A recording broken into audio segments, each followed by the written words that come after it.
Yo, what's up? Didn't expect to see me today, did you? Neither did I. It was just an inspired choice. One that I might have to dip out. And in case it's needed, I might literally have to dip out after like an hour and 20 minutes. But hey, you know, I figured since we're in this act, we can afford to do some stuff. Most likely not. Most likely not. Most likely I'll be able to do... stay on for 3 hours, 3 to 4, do a 3 to 4 hour stream. But just in case, I'm just saying, I got a little bit of a break between work. I'm 8 out of 10 sure I won't be called. 8 out of 10, maybe 7 out of 10, but you know what? I don't care. Even an hour and a half can be good in this act because you can get things done, you know. I just felt like playing a bit, and it was either Kingdom Come Deliverance. But honestly, that game can go into some lengthier sessions, and with hardcore mode saves the way they work, you can only save when sleeping and stuff. I would rather not. At least I kind of know this game and I can kind of pace myself well. I can finish fights fast or I can leave fights. You know, I have a lot more control of the pacing of this game. So that's why I figured, hey, let's just dive a bit into this. I'm just in my workout. I go outside. I have my sword there. And I'm not getting my sword now, so yeah. Actually, we do not play Divinity without our sword. We do not play medieval games without our sword. So that's how it is. Yeah, let's continue. Let's just do some things.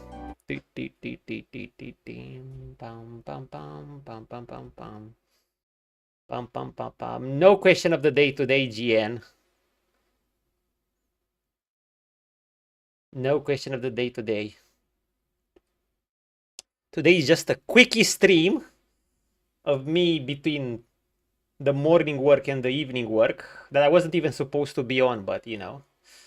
It was a last minute inspired, hey, why not, while I was on my way back.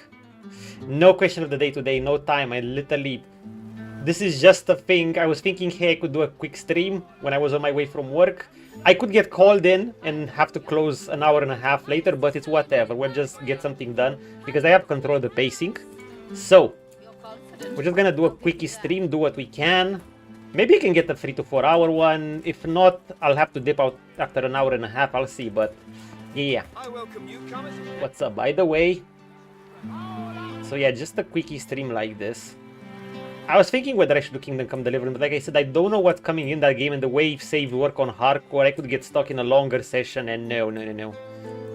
So, quick recap. I actually did Kem's Mansion. I explored this thoroughly. The basement. I stole, and we got the most OP item. In the one of the two most OP items. Actually, we got both OP items in the game. One of them is called Green Tea. What does green tea do, you might ask? All those broken arrows. You've got your work cut out. Just tell that you are in front of a live audience already, so you can't come. Dude, once again, I'm not an actor at the theater. I'm one of the guys operating the lights. I'm basically in the backstage. It's a very crucial role, but you know, I'm not on the stage.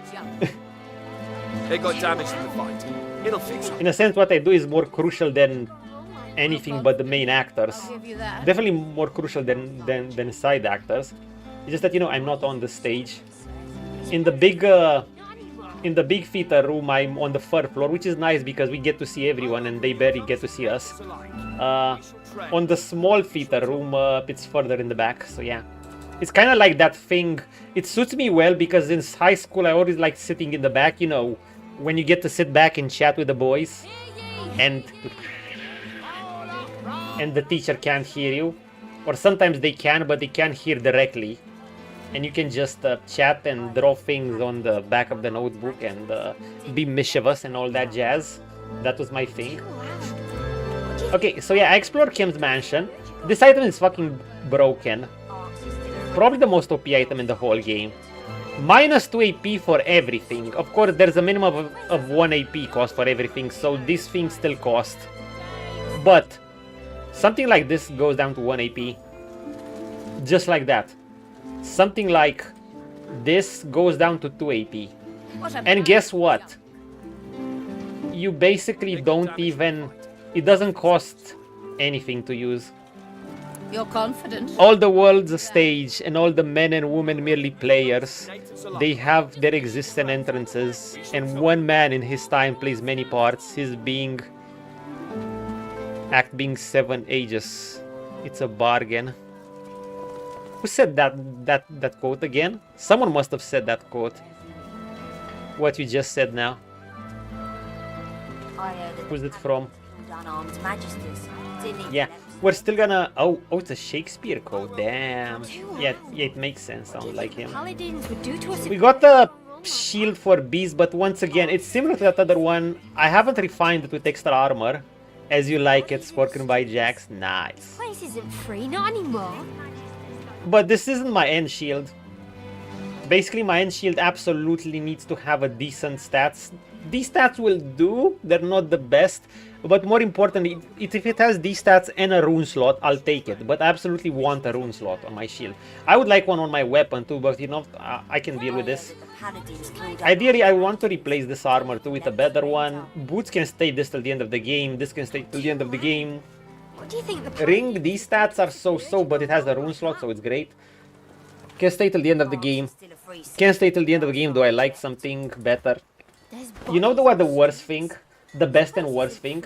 So I found these absolutely excellent gloves that I think I sold. Yeah, I posted a picture of the window on Discord. They were so good and they were Chinese gloves. I was like, no. Didn't even let him surrender. Oh, he's lordly. This is actually a hat. On humans it looks... It looks like a hat. It looks stylish. Yeah, Beast is looking lordy with this. Last time I checked. Could have him go bald king. Bodies in the streets. He is lordy. He spams little source abilities that do like... This is the base damage of it. Didn't even let him surrender. But remember, it throws one of these in every single target. What do you think Now, the paladins would do to us if they heard you going wrong? I have 6 huntsmen. Arx is still a free sit. 40% damage plus another 50% base.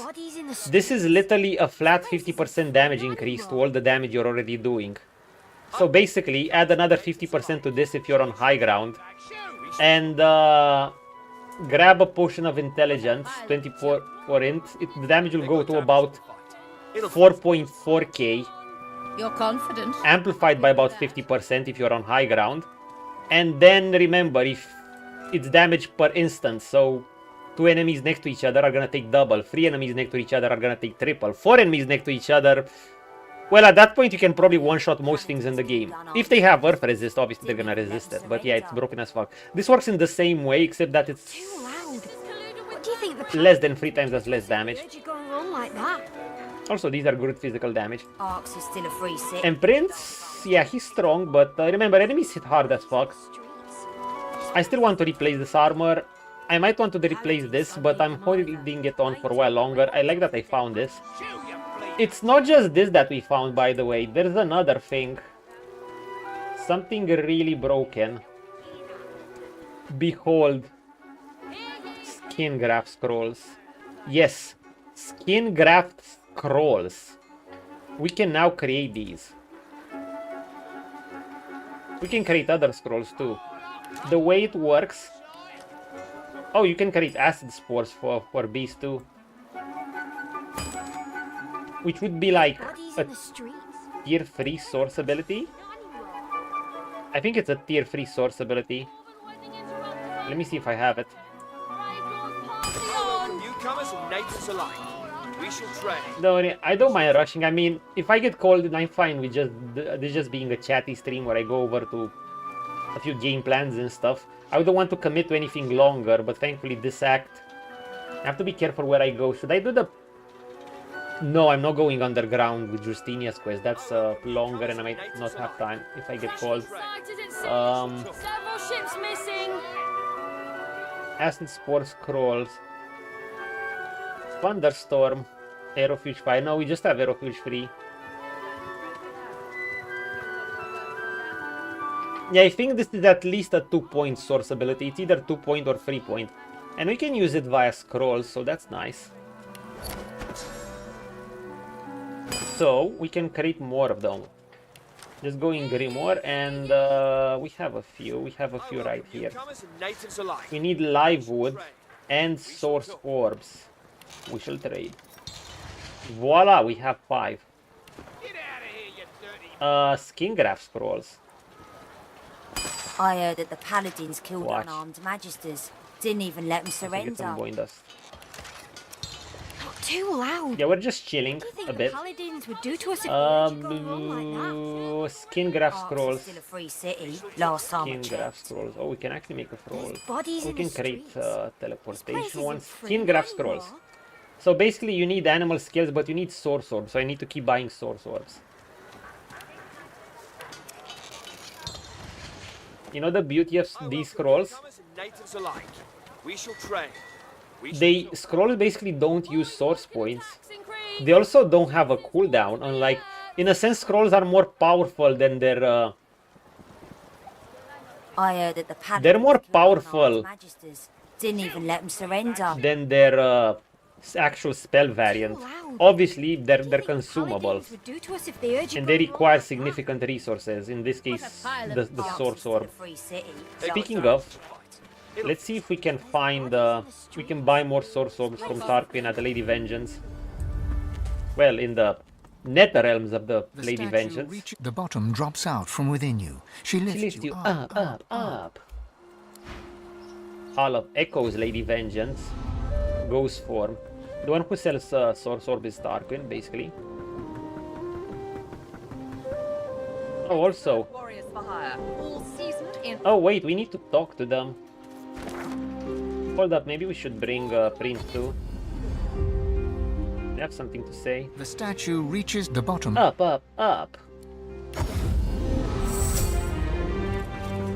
Where are you, Chief? Almira, no. Yeah, we got a ton of reels. Apparently, Lucian killed his own son, Damien. He keeps winning the prizes for Father of the Year. He sets his sons against each other. He played favoritism. He killed his own son, Damien, and he set his own son, Alexander, to be like on this path of becoming, you know, desperate about being divine no matter the cost. And sure, needs to be a divine, but he just set Alexander on a bit of a bloodbath. Because that's what Daddy told him. He said he should do it at any cost. Alexander wasn't even that bad. I mean, he was bad, but he was awfully misguided. He actually supported us to become godwoke, and he said our goals were noble. It's just that Daddy probably told him, oh, you can have the Magisters be completely dogmatic and, you know, just become divine, bro. My son. These godworks Oh, yeah. be the death of me. I'm hearing Lucian was actually kind of heroic in Larian's previous Divinity games, before Divinity Original Sin 1. Like I said, I'm probably gonna look up the lore in full, or maybe play some of those games, actually try them out. But that will be before Divinity actually comes out. Had the lore is a bit of a mess. Larian kind of takes what they want from it. It's only been more consistent since DOS 1 no, since DOS 2. You must truly Okay, let's say talk to for this my guy. company, Godwoken. Yes. Something you wanted? So yeah, Lucian, Father of the Year. Kills one of his sons, sets his two sons against each other, kills one of his, and then sets his other son on a very dogmatic blood path with a noble goal. And that's the catch. The goal was noble, it's just the means. Oh boy.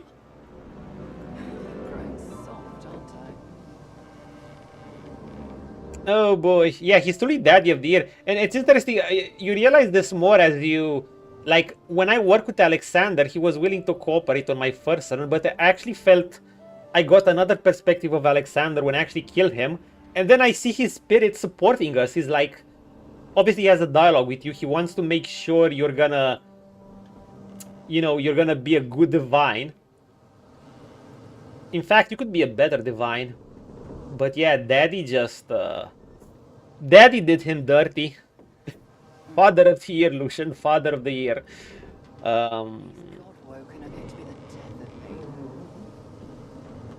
You might be involved, but enough about that. Mr. Tarquin, as we find out on Ken Mansion, he might be involved with resurrecting Vredeman, at Dallas's date, who is apparently Brachus Rex. Tarquin's jaw tightens. Out with it. I dabble in all forms of learning, necromancy included. Can you really blame me for being talented? Can you really blame me when I'm forced to use my skills against my will? Who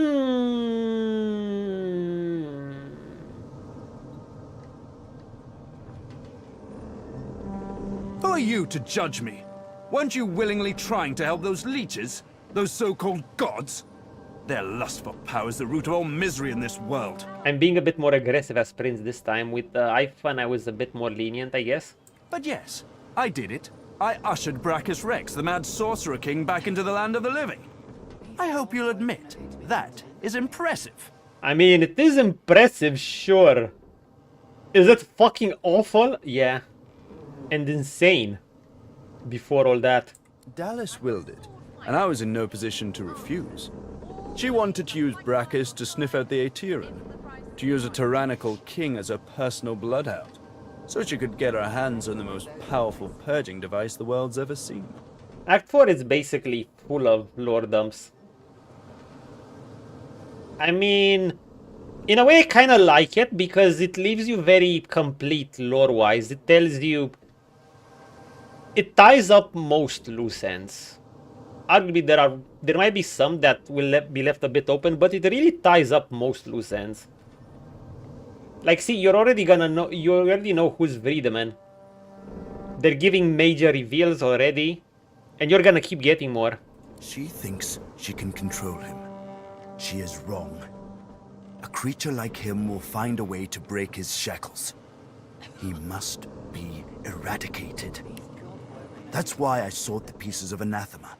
It's the only thing that can slay him. Oh yeah, I didn't use this on my first run, but I hear apparently you can create this great two-handed sword that has one use, and you can kill Brachus and avoid the certain second phase of what's basically probably the most brutal fight in the game, where they literally throw everything at you.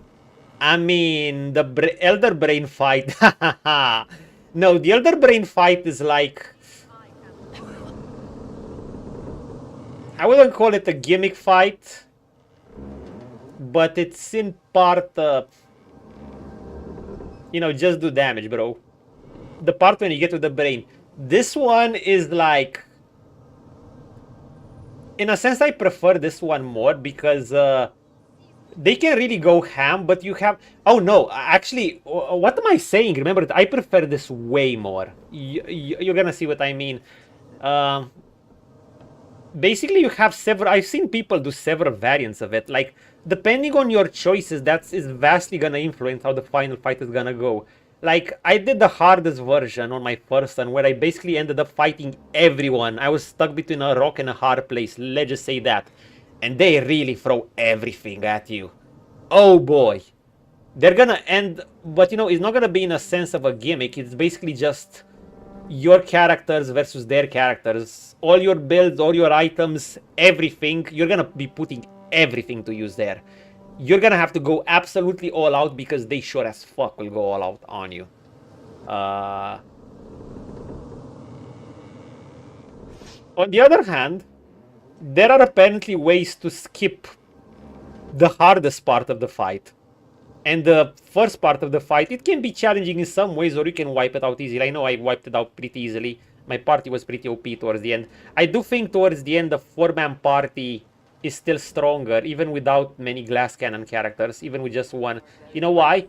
Because it offers more comeback potential. You know, action economy, 4 bodies versus 2.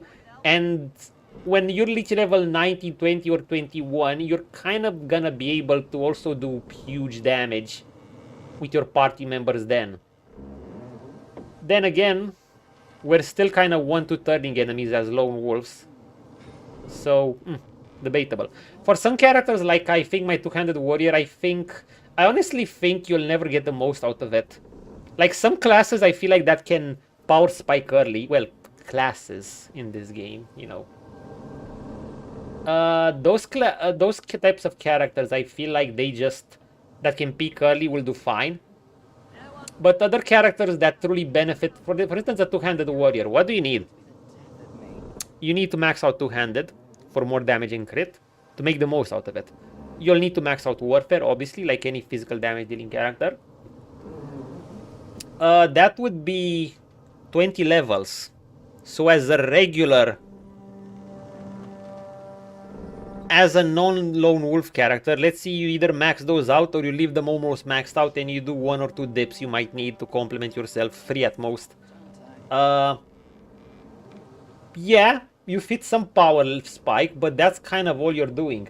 You'll need your wits. You won't be able to max out both wits and strength, which is a problem, because 2-handed gives improved crit damage and 2-handed damage. It doesn't improve crit chance, so you're probably still gonna be relying on something like Enrage, or you're gonna be squishy. You're gonna have very low HP. You're also not gonna be able to max out on crit. See, as a lone wolf, I can max out strength and wits and still have a few points to put in HP as well. Furthermore, I can keep the scaling going on 2-handed damage and crit by putting points into Scoundrel, which increases both crit damage as well as movement speed. Movement speed is invaluable. Remember, movement costs AP. That further increases who I can go. You know, I can go around the battlefield quite well with Prince just by moving around. It's not just the teleport skills. And then you still have another 5 points left to do whatever dips you want. For instance, I also have my lifesteal from Necro and with the living armor. So yeah, the build definitely evolves. I could have gone apotheosis, or I could have gone in a bit of a fiery warrior path. Maybe add a few points in int instead of constitution. You know, scale up that bouncing fiery skill I've been using throughout Act 1 and middle of Act 2, but I haven't been using anymore since, you know, it doesn't scale well if you don't scale int. Yeah, it must be a scoundrel. Anyway, Dallas. But you didn't help me when I needed it, did you? I never got to restore Anathema, and now you'll never get to wield it. What do you mean? Brachus will cause untold damage when he breaks free of Dallas. I could have prevented that if you had trusted me, but you didn't. Congratulations. Soon this will all be over, for everyone. Wait. What? What do you mean I didn't trust you?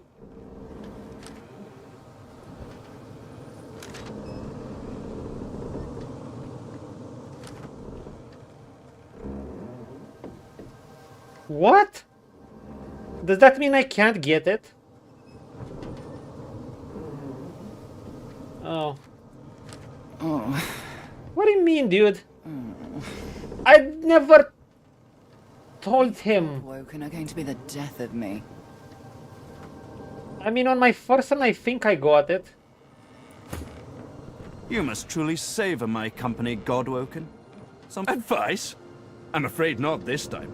Tarquin's jaw tightened. I dabble in all forms of learning. Necromancy, Dallas willed it, and I was in no position to refuse. She wanted to use Brachus to sniff out the Aetherin, to use a tyrannical... Maybe if I use the other dialogue option? bloodhound, so she could get her hands on the most powerful purging device. She thinks she can control. But you didn't help me when Brachus were caused. What do you mean I didn't help you? More of those on my sleeve. Dude, I got the ingredients of the sword. What the fuck is wrong with him? What's wrong with this guy? Wasn't this it? The Sallow Man's hand. These Godwoken are going to be the... Yes, I still have it. Dude, this was it.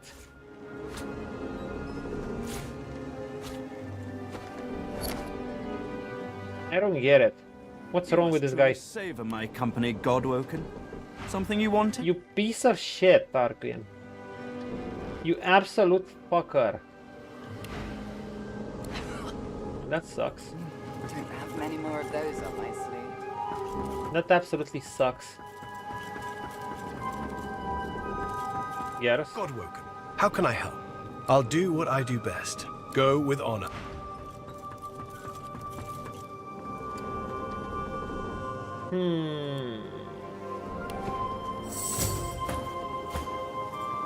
That absolutely sucks. To the real world. I don't want to go to the real world. Not yet. I want to stay here. Beast, go to the real world too.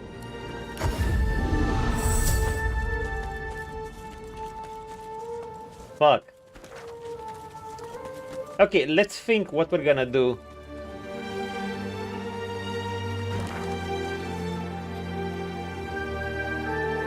Magister's Lab, place of longing. I'm not sure I want to do the Lizard Consulate.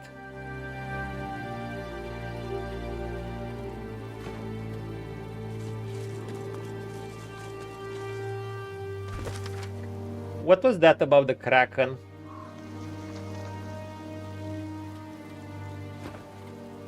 Yo, can we fight the Kraken? I think we could.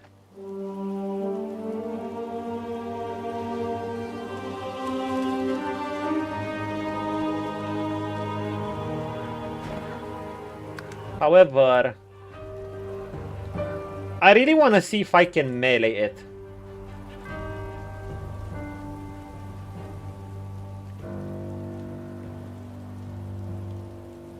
Hello, baby. How are you doing?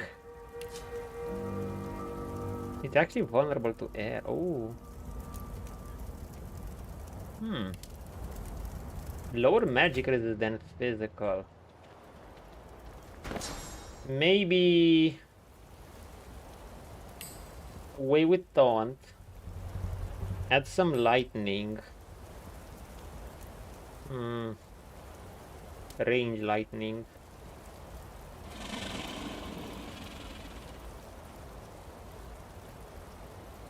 What else? I mean, spamming lightning would be one way. It has 3 turns cooldown. Can I get more lightning spells? What can I do? I could put some things away and get lightning to face him another day. Or I could just do physical damage. But I can't go melee, can I? Anything we can remove?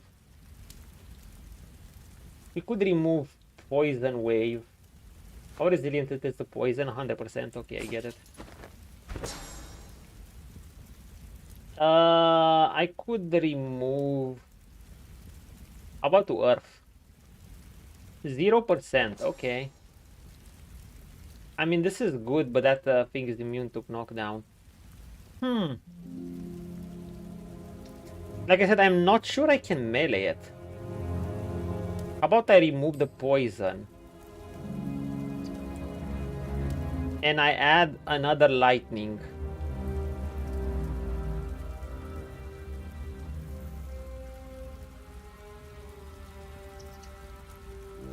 Melee. Another lighting that I can alternate.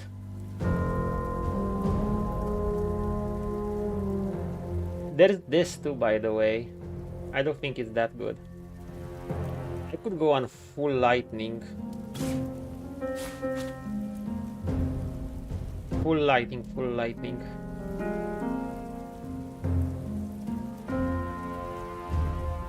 I might want to keep this. Another 14-meter range spell would also be good.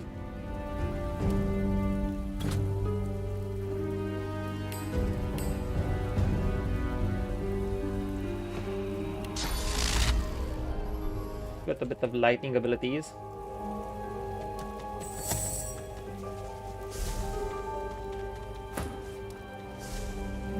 Okay. Let's do this. He also has some friends.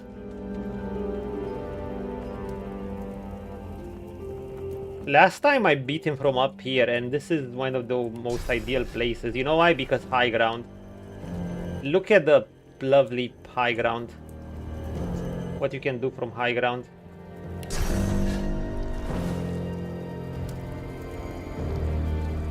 Okay, you can't attack him from that far.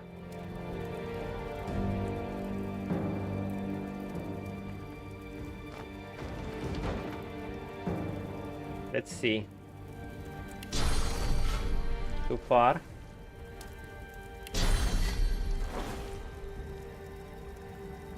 Hmm.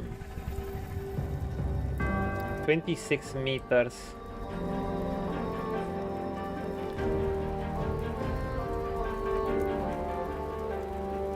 Can we pet it? I don't think so, my chief, my friend.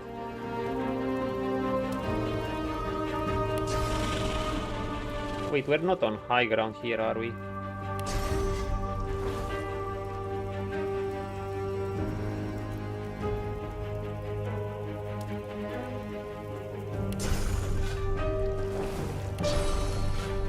Can we attack it from here?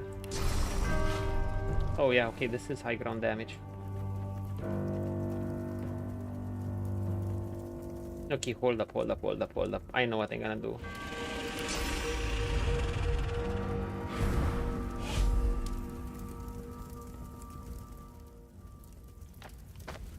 Beast might have to solo this, by the way. Get this. Don't use that, you're gonna exit combat. We have an ooze barrel here. Remember, I can sit on poison to activate that ability. We're gonna take a ooze barrel. Okay, we can do this.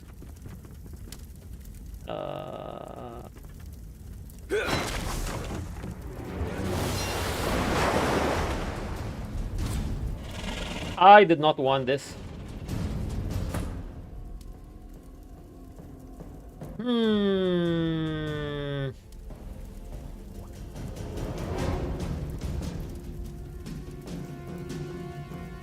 Abyssal Tentacle, I'm afraid what this does.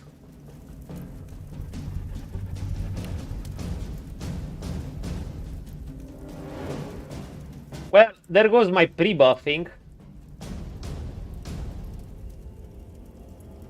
Tell you what. Wait, what do you mean moving here with exit combat?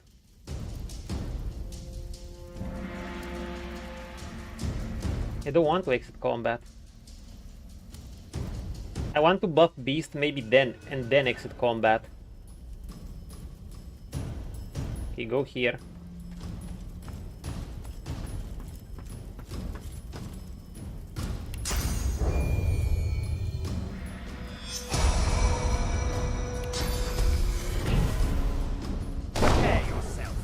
Prepare yourself. Beast gonna have to handle this. Yeah, Beast is absolutely gonna have to handle this. I'm gonna armor him up. I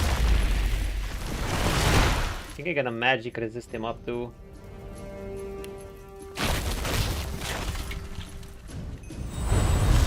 I might send out Condor just to test. Also, just to test stuff. Can I buff him further or do anything else? Or do we just run? I think I'm gonna exit combat with Prince. Yeah. And enter it after.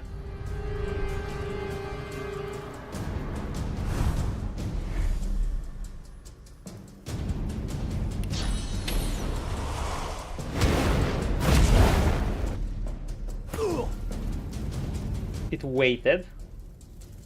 I think it waited. I haven't exited with Prince yet. Interesting. Okay, Beast, you're beefed up.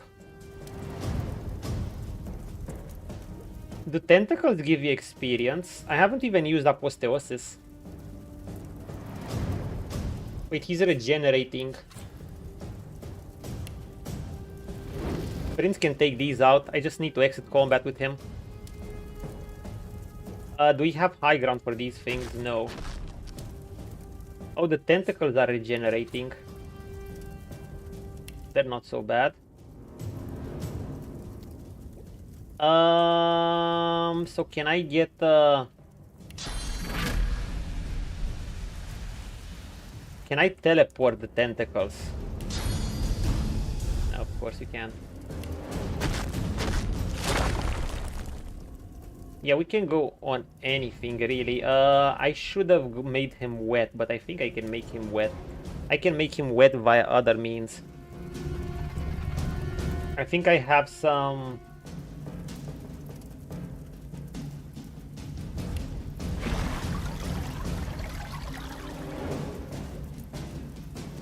We're gonna get some green tea. Now you witness the power of the green tea. Green tea is OP. Make it wet.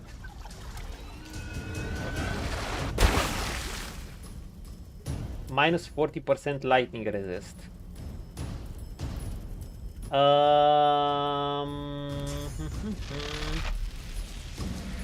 Oh, fuck off. Tentacle, don't block me.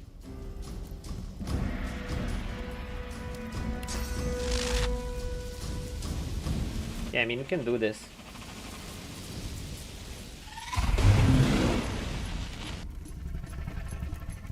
You know how much damage I did with Iphone? I killed it in a few arrows.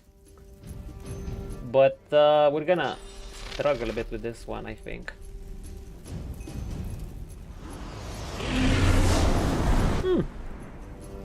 Maybe not. Maybe not. Maybe not as much. Another way I'd want to see, could I legitimately damage it in melee? Let's say I head there. I don't know. Can I generally attack it in melee? Or will it do something like swallow me? Because I'm not sure. I think I'm gonna wait for enemies to come to me. I think I'm gonna get Apotheosis. And I'm gonna throw shit around at like everyone. I can save AP, remember. Oh, I mean, this will cost 1 AP. I want the enemies to come to me. I have no more spells to throw on this fucker, so that's a bummer. I can use something like this. Exactly, just make sure if he hits you, you have things to throw. I don't think I'm gonna be needing bubble, though you never know with these things. I would like to use this. I'm gonna go back to the wall.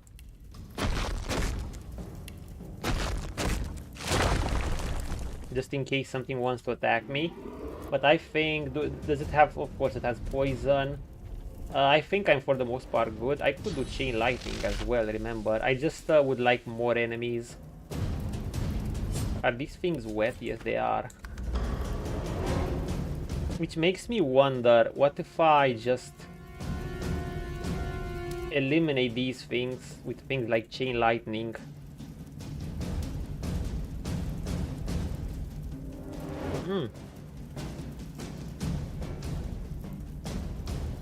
I could.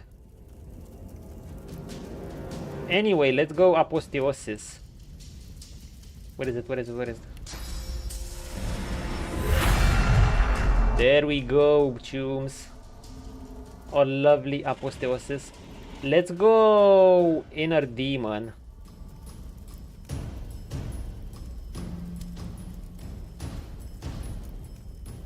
So we can actually terrify it.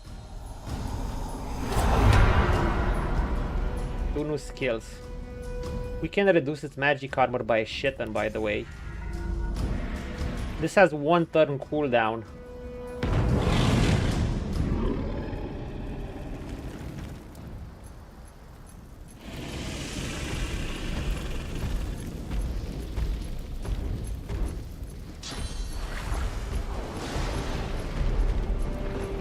Wait, don't clear my poison away. More frost, I'm gonna get you.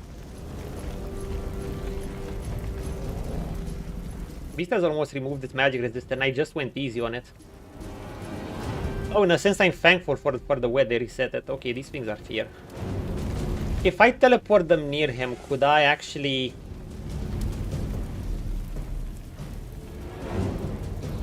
Grarg. That's perfect.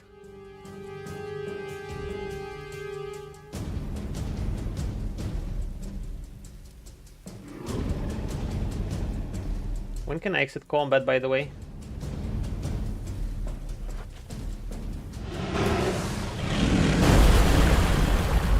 One key damage. Oh, it spit out another Void Walker.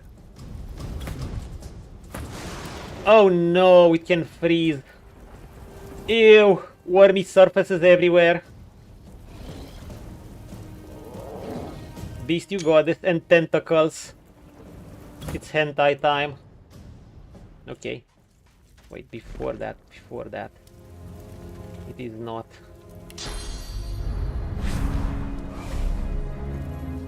Since it's finally outside combat. No, don't go there. Sneak around. You've seen this in your...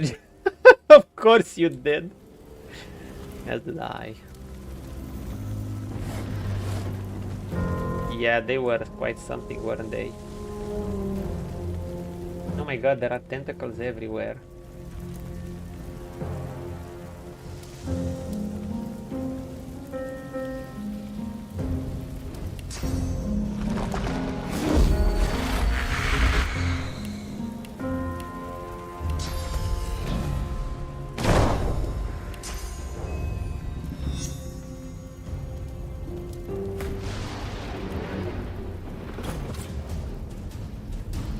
Condor enter combat. I wanna see if I can melee. Meanwhile, I wanna see something else with Prince.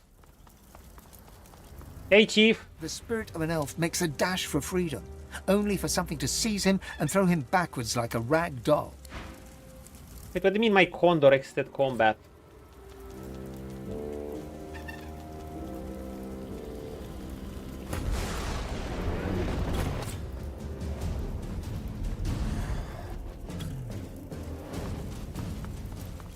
My Condor is in combat. I have no idea how it exited combat. Okay, it's in combat. We're gonna go at it. We're gonna deplete its magic resist. I wanna see if I get experience for tentacles. So, wait for it.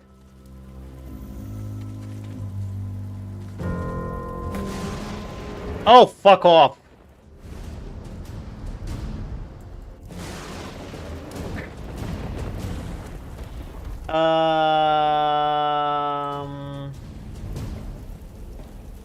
Should I wait? No, they're gonna come to me.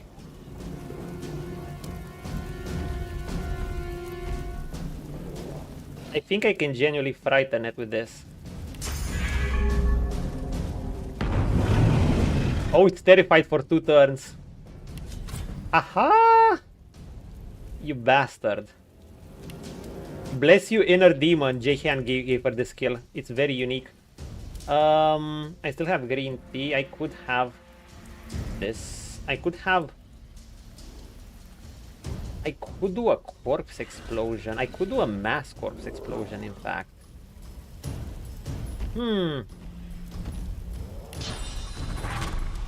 I could also do something like this.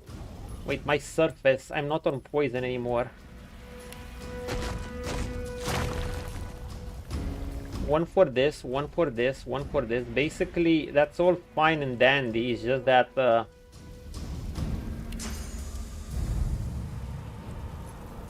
I would rather send one of these guys here. Sadly, I cannot.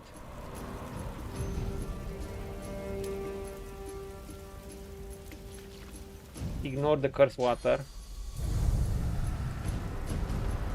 Take this stupid little void walker or void flare, whatever. If I put this here, can it do damage to the Kraken, or can it not? I'm thinking it can't. I don't know, it seems like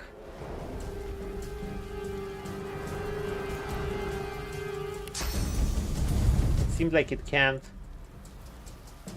But I want to see. Test.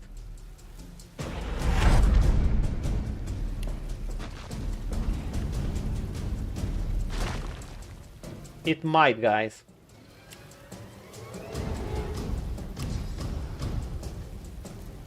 It might get the damage of both of these.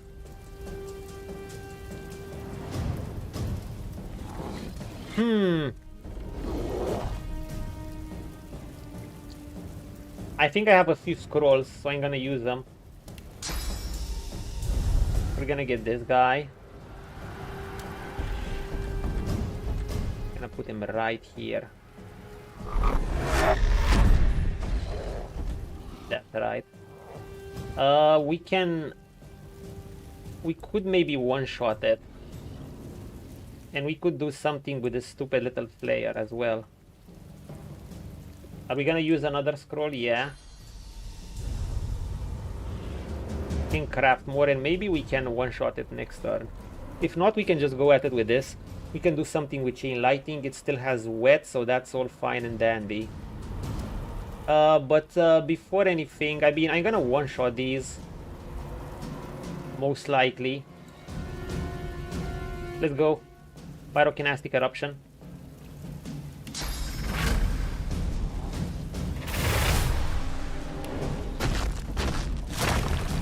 Boom!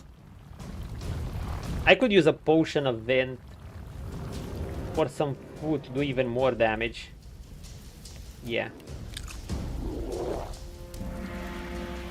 I could use one of these. Look at it. I haven't even used this, by the way. I have this, this, and this already does like this amount of damage. They're on 0 defense. Anyway. I do wonder, can I actually kill it? I don't think I can, but it would be interesting.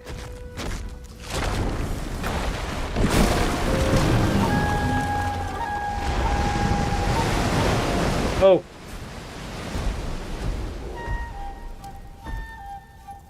He just retreated.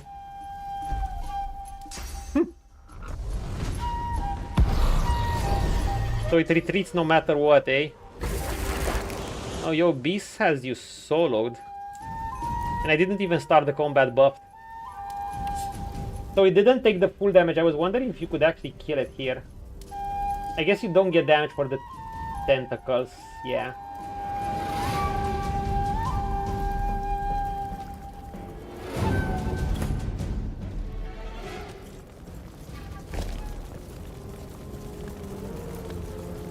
Prince, wanna join in on some action?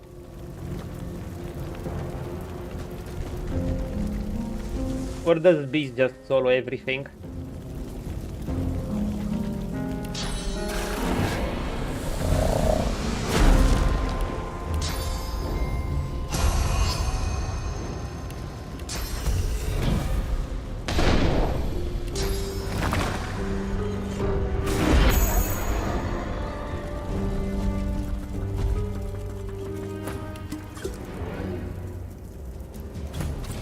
Oh, I took damage. I took damage. Okay, that's fine. That's absolutely fine. Nothing to worry about. Can I kill these clowns?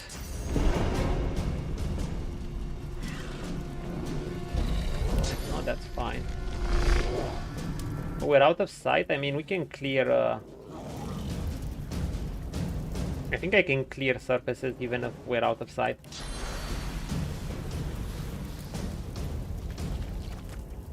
I'm slow as fuck.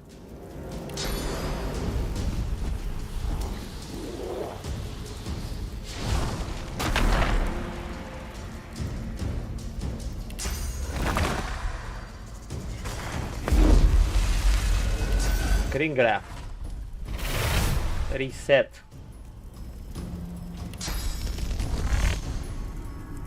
Where is the tornado? Clear this.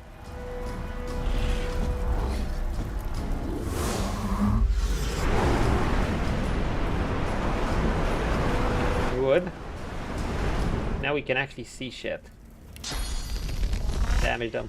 Thank you. Very mucho. Do we have blood? Prince, you're not gonna get to do shit at this rate. I'm ready.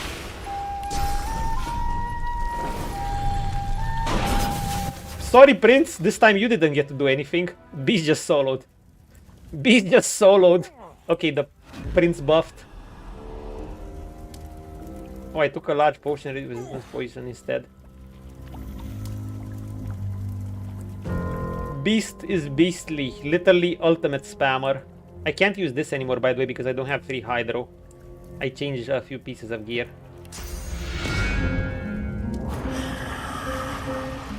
Here I was gonna think I would gonna have to keep Prince on the backline just throwing grenades, but nah.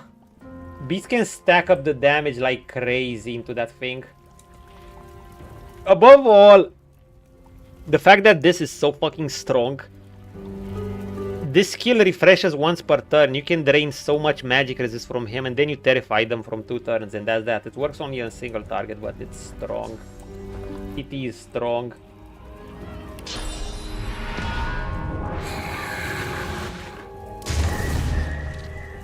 Okay, let's put our skills back to how they were. The lightning is low damage, by the way. I mean...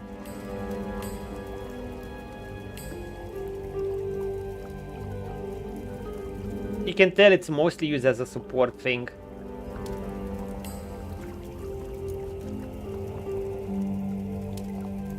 What did I have? I had provoke. I had the poison skill to make myself poison immune, earth and poison immune, and I had earthquake. Okay, that's cool. Any enemies? Abyssal void flares, sure. Yeah, that was it. Jesus Christ. Ultimate spamming is its own set of OP. Prince is still stronger when it comes to single target damage, but but otherwise... Wait, what do you mean this didn't work? Oh. Now it worked. The spirit of a woman gazes up at something looming high above. Her face is a mask of terror. She jumps in front of the echoed impression of her since-fled child. A huge, unseen force suddenly slams her into the ground, flattening her form into a puddle. The tentacle didn't give experience from what I noticed. The spirit of a magister mimes something, unaware of his own demise. He Memories. seems to be securing a ship's gangway onto the side of the dock. You snap to attention as she descends from the Lord Dread. Dallas herself. Dallas. If only your parents were still alive to see this, they'd be so proud. Oh! My boy, or daughter, has joined Dallas. We're so proud. A flicker of movement catches your eye. They're Something dead. alongside the ship, beside the water's surface, a writhing mass of huge tentacles. You reach for your weapon. Nope, not in a hentai. You're not winning. Okay. How are we with the looting part? Are we gonna go loot mode? I think we will. Loot mode time. That means we need this and this and the occasional this. 8 lucky. 8 lucky, GN. We shall get things yet. Eventually. Eventually. Rubbish. I haven't done my big looting yet, by the way. Of all those barrels I collected. I decided I'm gonna do that once I'm gonna respec a bit and do the big looting session at level 20. Since I've upgraded my gear for level 19, I'm good with it for now. That's when we'll do the real things. So far we're gonna manage like this and see what we can do.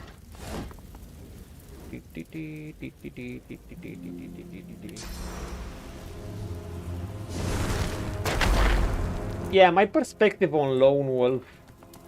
I'm not sure I should be saying that Lone Wolf in a sense. 8 lucky, 10 unlucky. Listen. You'll see. You'll see when we finally get that good piece of gear. Those excellent things we want. We just wait for it. Oh, fucking hell, it's Chinese. Wait for it. Eventually, I'm telling you. Eventually. Eventually, I said game. Come on, it's 8 lucky. The spirit of a lizard struggles to extract his legs from under some ghostly flaming Another debris. cathedral. There's a loud crack from overhead. He throws his hands up to shield himself. An avalanche of further spectral debris collapses on top. Unlucky too. Unlucky. Okay, did we get this? No, we didn't get this. You'll see, my friend.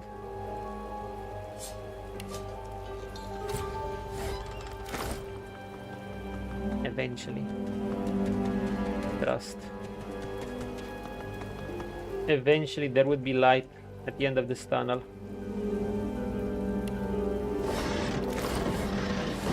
Oh, come the fuck on! This is way too unlucky. Keep cool, keep cool, keep cool, keep cool.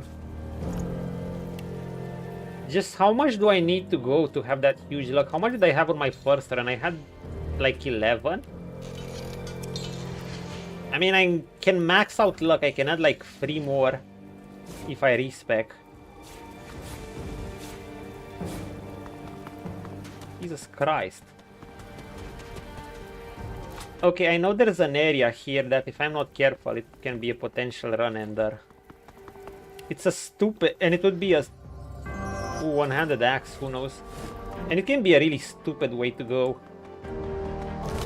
I never did it, but I just saw a vid on avoiding certain scenarios. See, this game's dev scenario is basically... they're in the style of those stupid gacha moments. Ah, this one. Basically, from what someone said, you can apparently... actually, I had a full party, so I just entered with one character, with 1 or 2 characters, and I kept the rest hanging back. You can get your characters permanently frozen, which is like a soft lock. Well, soft lock, more like a hard lock. You probably don't get the game over, but you might as well.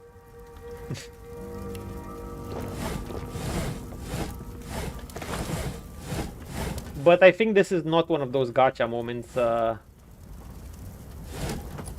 because you can probably intuitively solve it. Official looking letter. To all white magisters aboard the Lord Red. Dallas and Vreedon have departed for the Magister Balak. It is their wish that you leave the meeting site and join them there. Or Fidelis will instruct you further and soon shall reveal the grand design. Like I said, the more you play this game, the more you realize how much of a prototype it is for BG3. For crying out loud, they even have a, instead of the pigeon area, you know, the courier pigeons in Act 3 in Baldur's Gate, you have the owl couriers here. Full of Larian humor. Oh. You know, I haven't used living wall much. Is this actually...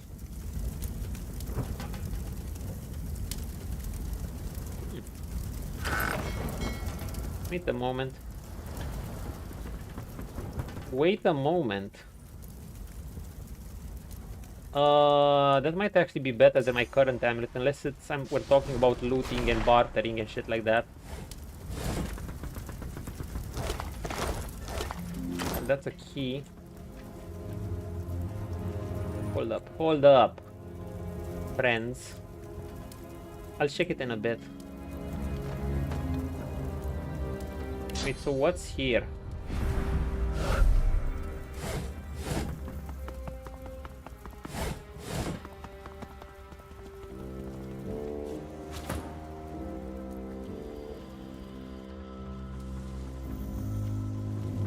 Paladin Protector. Any good loot? We haven't found much now. I mean, we had shit luck, to be honest. I'm just coping if I say otherwise. I'm just absolutely fucking coping. Give me that.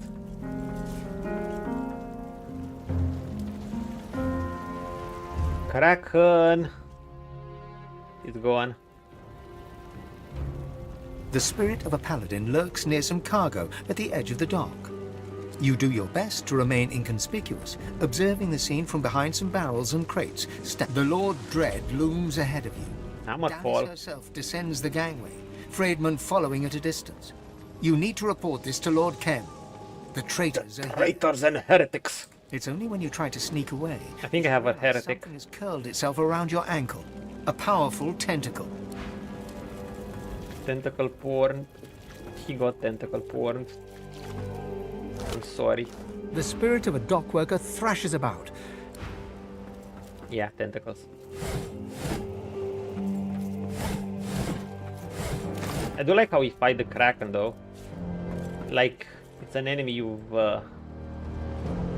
faced since the you've seen in the early part of the game. Now you get the chance to actually try your hand at it. Kill it. But you cannot kill it, not yet. The spirit of a magister trembles before you, his eyes glazed with fear. You stand with your Maybe you can tell us about this. As Dallas barks a motivating speech. You don't watch the hammer, but the Vreedeman creature that trails her. You search the darkness underneath his hood for a clue. Who is this man, this sorcerer? How is it that he stands at Dallas's side and is not imprisoned in Fort Joy? He's special. And suddenly, within the cloak's shadows, there is a light, a flash of teeth, a wicked grin. Suddenly, you realize he's... Everything goes dark. You see nothing. Brachus Rex. Nothing. Wait, I've read him to be a sorcerer or worse. No one would dare to confront him. I mean, we know he's Brachus Rex. Okay, so this place, I believe it was here, where we see the icy terrain. But I can't remember what was here.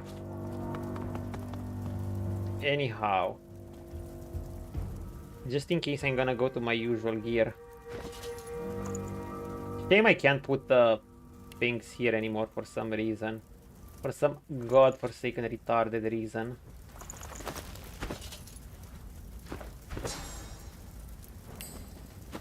Okay, hold up. Save. Don't do anything stupid. Let's check out this amulet. How is this compared to our own? Daeyena's amulet, obviously besides the bartering and lucky that do nothing in combat, it's great outside of combat. But it does give 8 fucking int, that's a shitload. It has no rune slot though. I can get 8 int via rune slot plus another bonus stat with this. While also receiving Earth Fire Resist and 1 Pyrokinetic and Geomancer. Now we're not going to use the Pyrokinetic, but we can use the Geo. And the Living Wall. So that means this thing is better. We'll just need to upgrade it, but you know what? We're not going to use it now. We're going to use Bartering and Lucky Charm.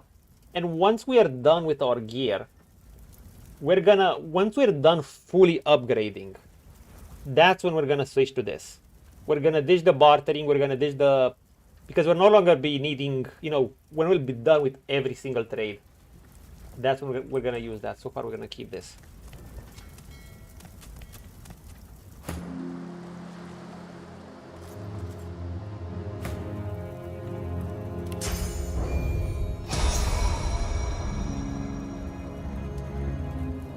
I don't know what's there, but just in case.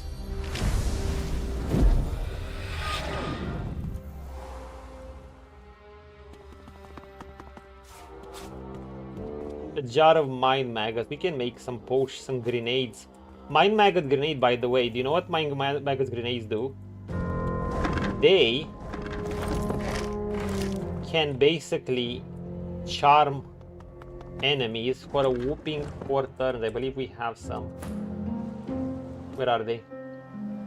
4 turns! Double this. That's what... Oh, wait. What is this? Wait, what? Where are they?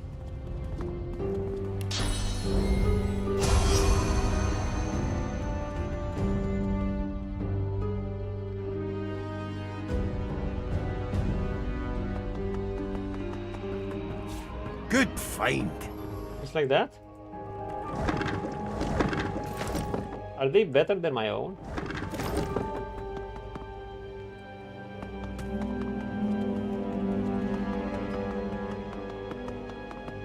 Wait.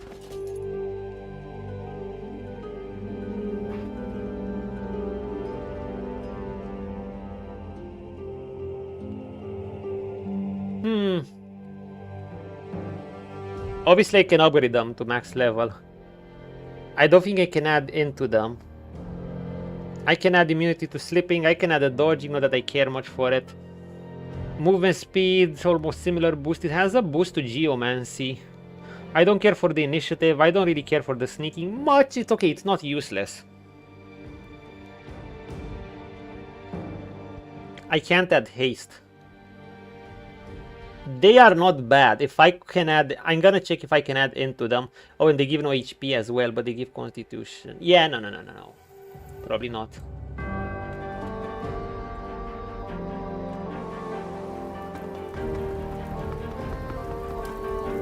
Okay, kinda gonna wanna go where Prince is.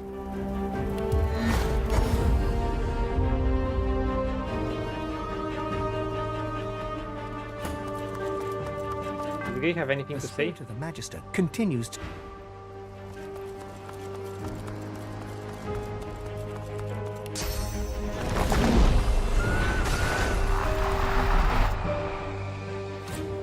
I mean, the bird can't go here.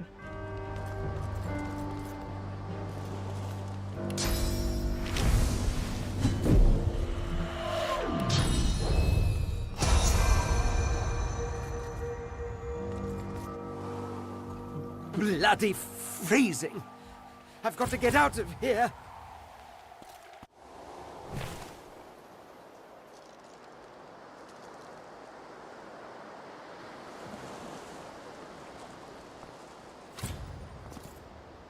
Wait, you mean you can't separate? How do you send only a summon there? Well, this is stupid. Ugh.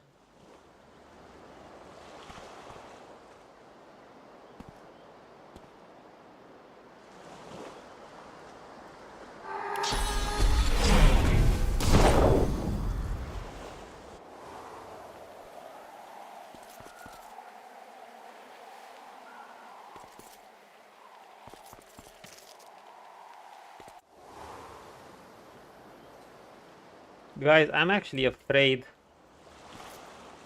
of staying here for too long. I don't know how to do this again. So you know what I'm gonna do? I'm gonna do the smart thing. I'm gonna go to Lady Vengeance. statue reached the bottom drop. I'm gonna see the Lady Lizard. The sergeant doesn't seem interested in talking to... Oh, for the love of God.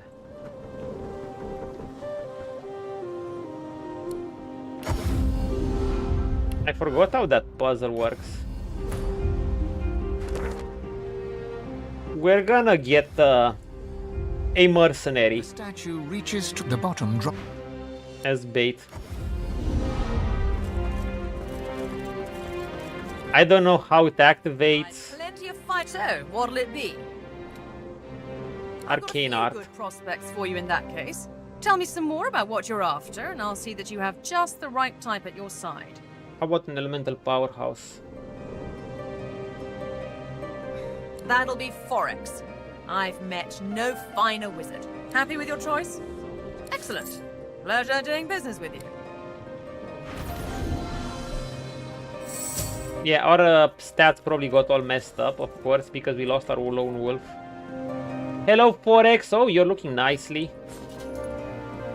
What gear do you have? What skills do you have? Lore Master. Sneakery.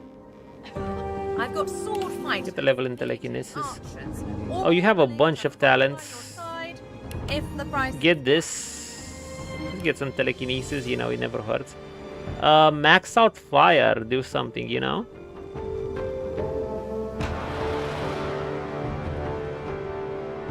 Scoundrel, Polymorph, Hydro is good too. They gave him they made him a dual wielding wand wielding wizard. I see.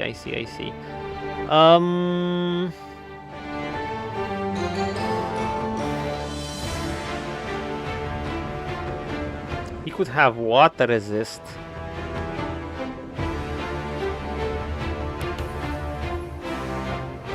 How about he gets 5-star diner? And come back, kid. Doesn't really matter. Let's go.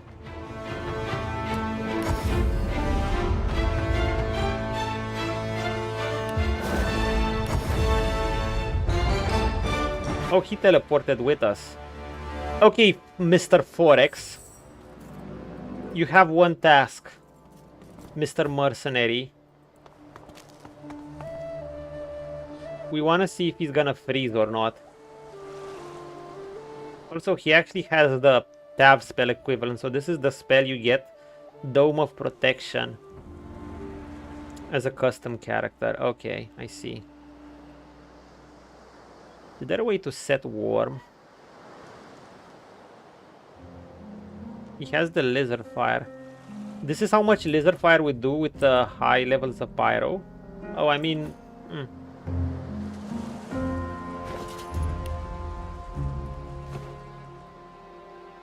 But he has shit intelligence. He has source abilities.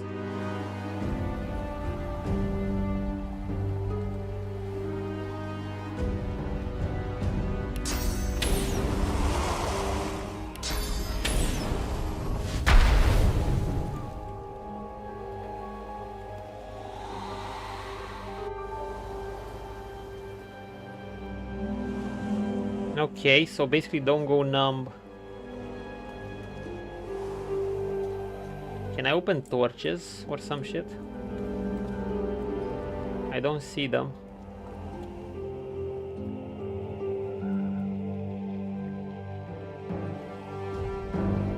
So do you go numb after a while? Do you have any way to stay warm? Like haste? In Divinity Original Sin 1, this would give you resilience to being burned.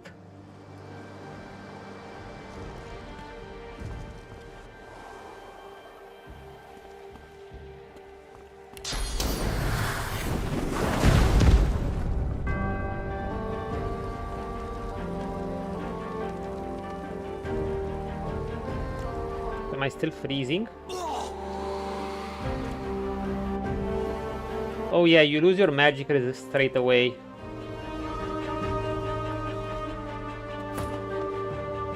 I wanna try something.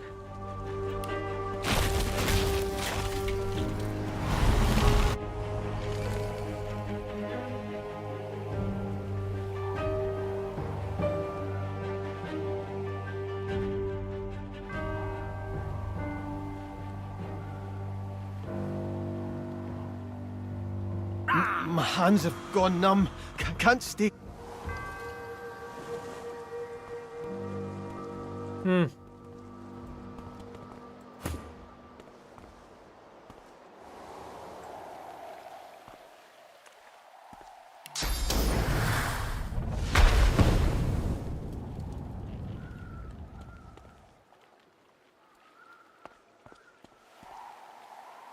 Can't you just stay in fire?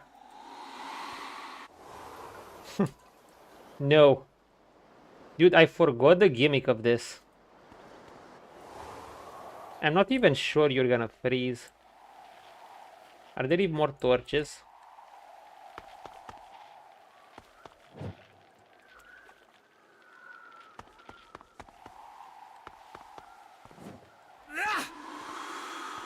Ah, they're hidden. Okay, okay, okay. Maybe I need to light our torches. One more here. Can I light them with fire? I think.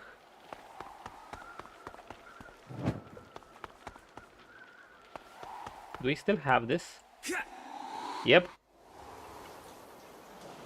I could have done it with one character, but I guess it's just risky. Come on, more torches.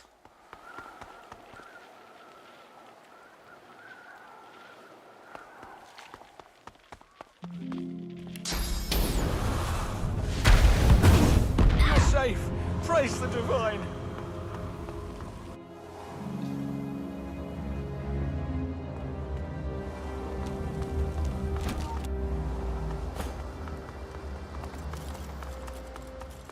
Where did I go? Well, that worked. I didn't get anything. Somehow I saved those people.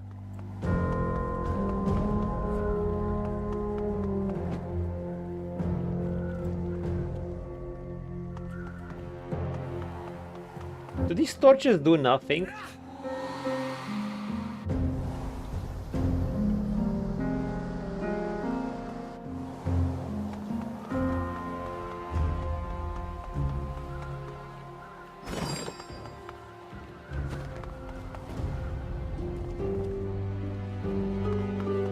No.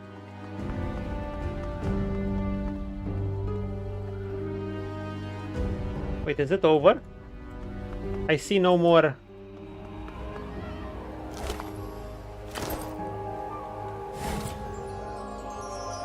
Ooh. I think it's over, guys. Ugh. Yeah, I think I lit all the torches. I still don't know if you actually... I mean, they do tell you you should get out of here fast. So I guess I just got out of there fast. Bottle of beer, beast will have this. Well, a mercenary is good every now and then. The book is unreadable.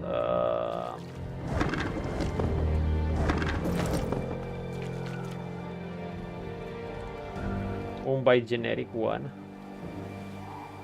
We have a fire lamp.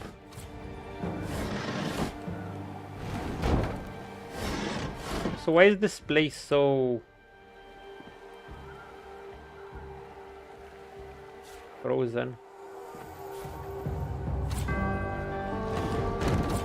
We have telekinesis, that's nice. That is very nice.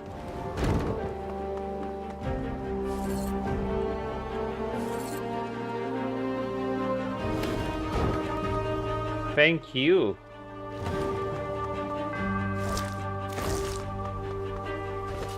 Okay, what's that fire lamp? Good for keeping your skin and scales warm.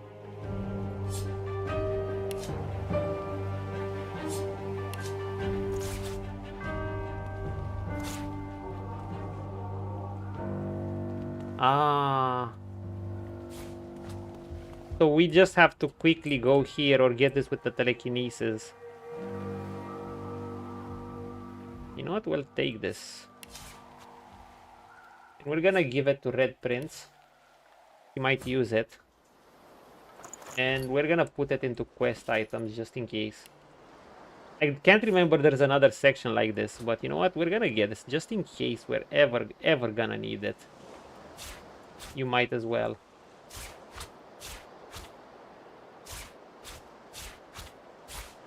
You might as well have a way to make yourself warm.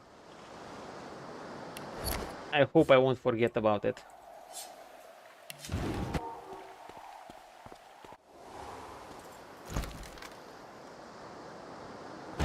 Man, but I did miss out on that quest, didn't I?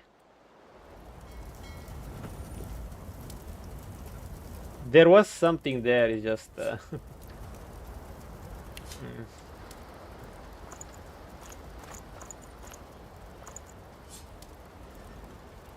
Beast. Box. Backpack.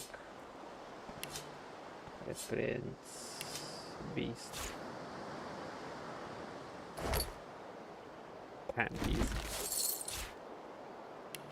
Panties. K4X, thank you for your patronage.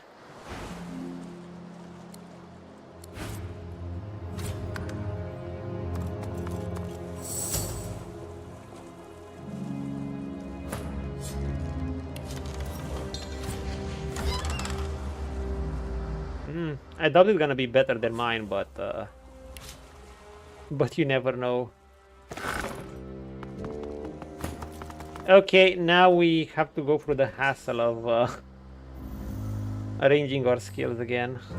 Thankfully, it won't take long. We know what we need. We need this, we need this, we need this. Oh, and that's it. As for Beast, we need this. We need Uncanny Evasion. I have this. We need Tactical Retreat. We need this, we need this, we need this. And we need probably a Source ability or some shit like that. No, we need the separate skills. We need this. We need Blood Rain.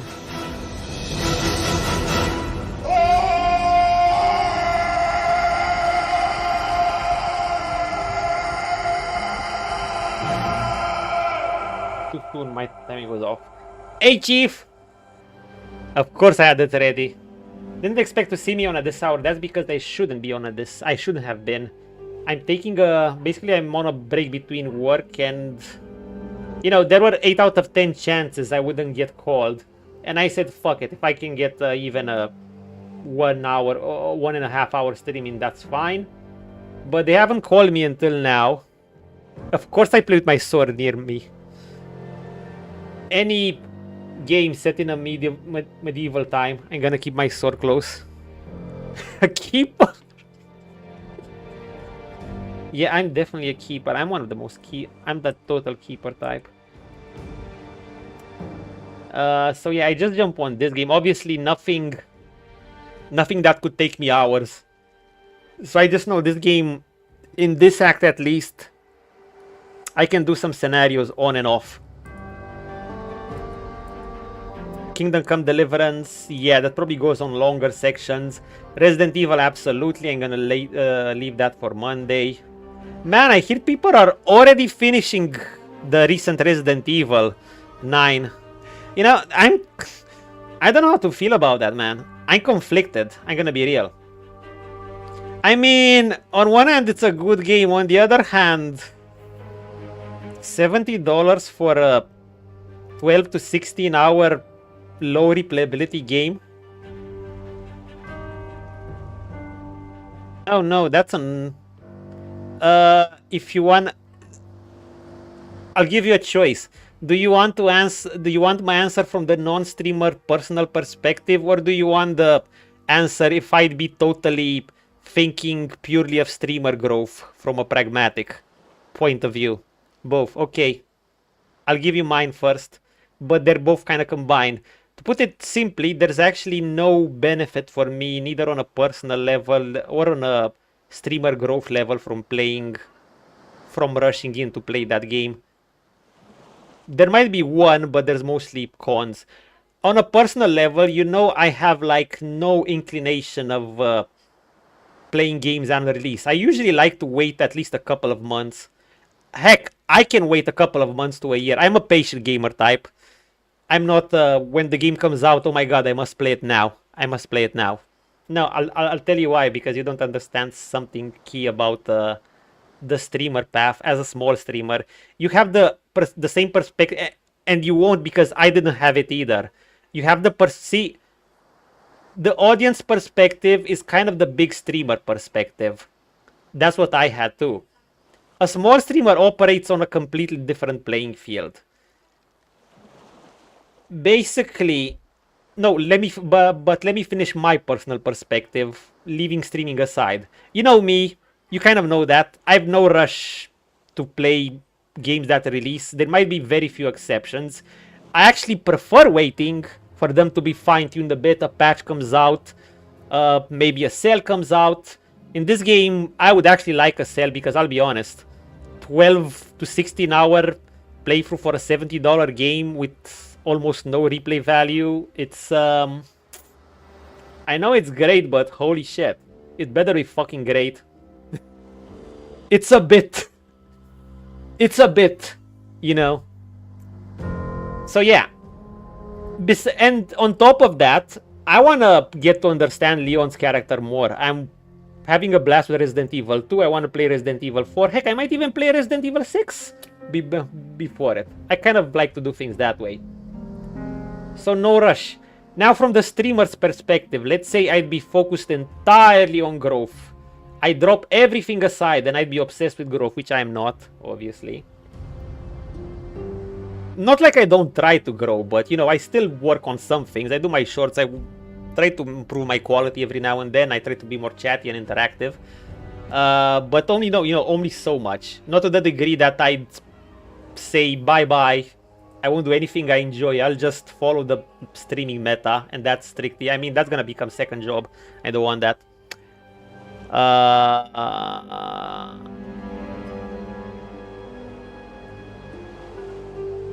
That's my friend, I gotta tell you, that's an awful take. Literally 1 out of 10 take. And we can talk about this off stream, but I can talk about it on, actually I can talk about it on stream. I would have so much to say to that.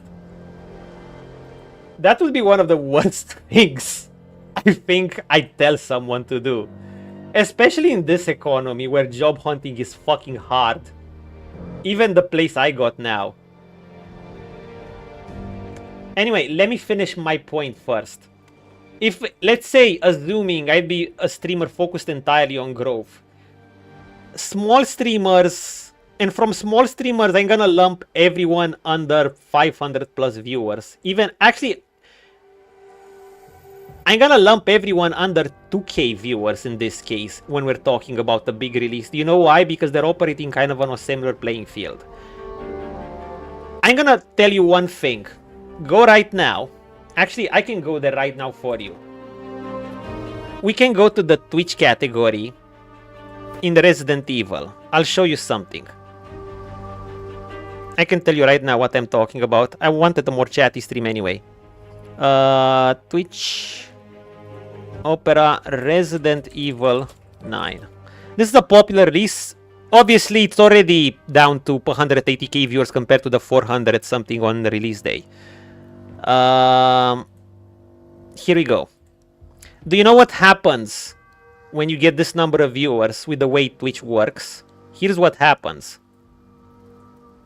You know it's top heavy, and most people are gonna have this on. They're not gonna have this on. They're gonna have this on. Basically, right now it's already much better.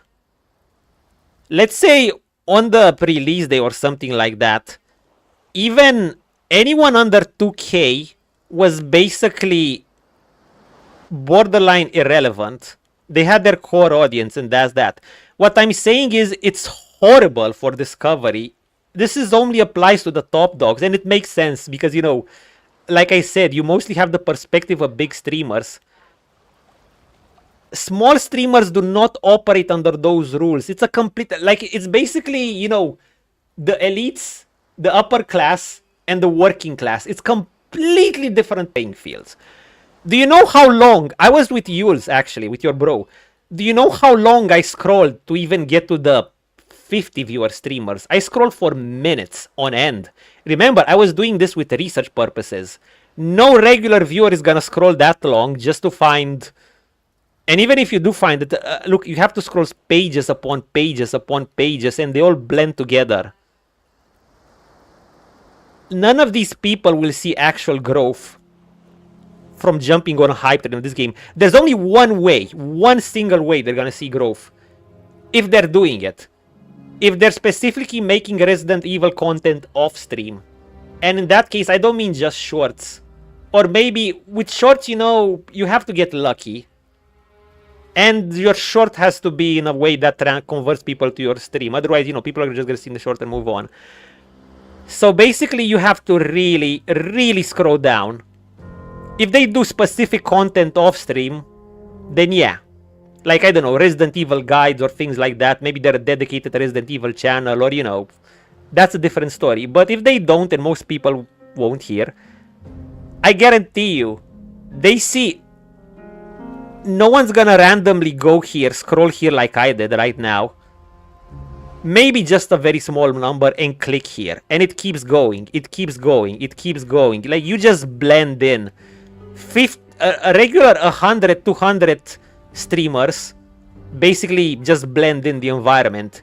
In other words, jumping on the high train is not even... Like, even if we go purely pragmatic, which I'm not, it's not something small stream or even... I don't know what you consider medium. I wouldn't do this unless I'd be 1k plus. That's the only time I do this. Or unless I'd be really, really, really, really hyped up about new release that I want to play anyway. Do you understand? Wait. Sure, just one more point. A lot are even going farther than what I just said. To use bots to grow. Yeah, I know botting. I mean, botting, you know, it's pretty bannable, right? I know some do it and get away with it, but... but that got some real people, they got coverage in anyway.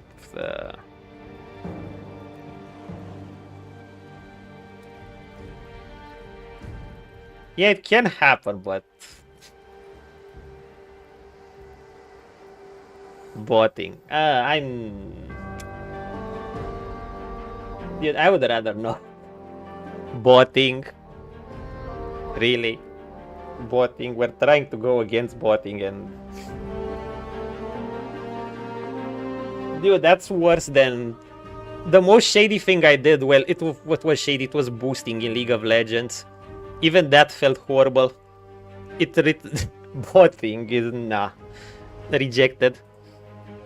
I know why people would do it, which is discovery shit on its own.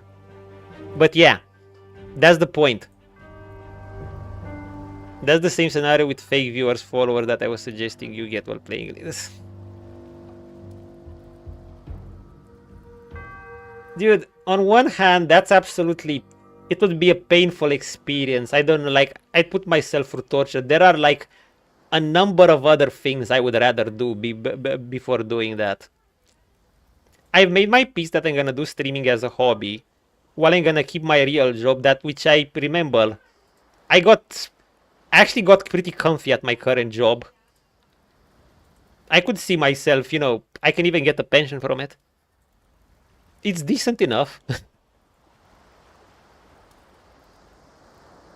And, you know, it gives me enough time to pursue other hobbies. That's the thing. Or other works. That's the bright part of it. I'm not gonna quit my job anytime soon, please. I would sell... You know how initially said I just said an arbitrary number? I would say, sure, if I had, I don't know, 150, 200 viewers, then I actually checked about how much those streamer makes. Let me just say, most streamers under 300 viewers basically... is basically... Well, depending on where they live. If they live in Western countries, is basically... I'm not sure it's even minimum wage, to be perfectly honest. I'm not sure it's minimum wage in Romania, even. So... No. I changed my goal. It's like... I have to be 400 plus. I'm just saying. Or the alternative were for things to go really bad at my job. I don't know. But they're kind of going the opposite. My stability, the more experience I get, the more veterancy I'm starting to get, and things are becoming a bit more stable. Like, people have been there for years at the theater, and the more they stay, the more entrenched they become. So it's not something I'd consider. Plus, you know, it might have a bit of a hectic schedule, but it doesn't operate on a 9 to 5. Like I said, they don't keep us there when there's no work to do. They let us go home. There are busier weeks, but then there are free weeks. There are literally weeks where I just work in the weekends, and I have most of the week free. That's why I'm able to do streaming or do other things I want to do. So, I mean, like I said, it doesn't make the most money, but it gives me plenty of freedom. And you know me, I'm someone who values freedom more than money. I know at some point money translates into freedom, but... And at the end of the day, getting big as a streamer will still involve a lot of luck. Yes, there's a steady path to growth. Yes, there's a way I could do it faster growth. But it still requires a huge part of luck. There's only so much I'm willing to basically sacrifice in terms of enjoyment and just think it from a business perspective. Because that's honestly a grind. It involves doing a lot of things I would never normally... I would not do at all. Oh no, I don't take offense. I'm actually glad you asked, because I could explain to you. I can explain to you further, but actually I know I explained enough. I wanted to explain it off stream. The main reason is, and this is something, like I said, I didn't understand this either. You have to stream to understand this. This, for me, just like gaming, is one big journey. The journey might eventually end. Oh, okay.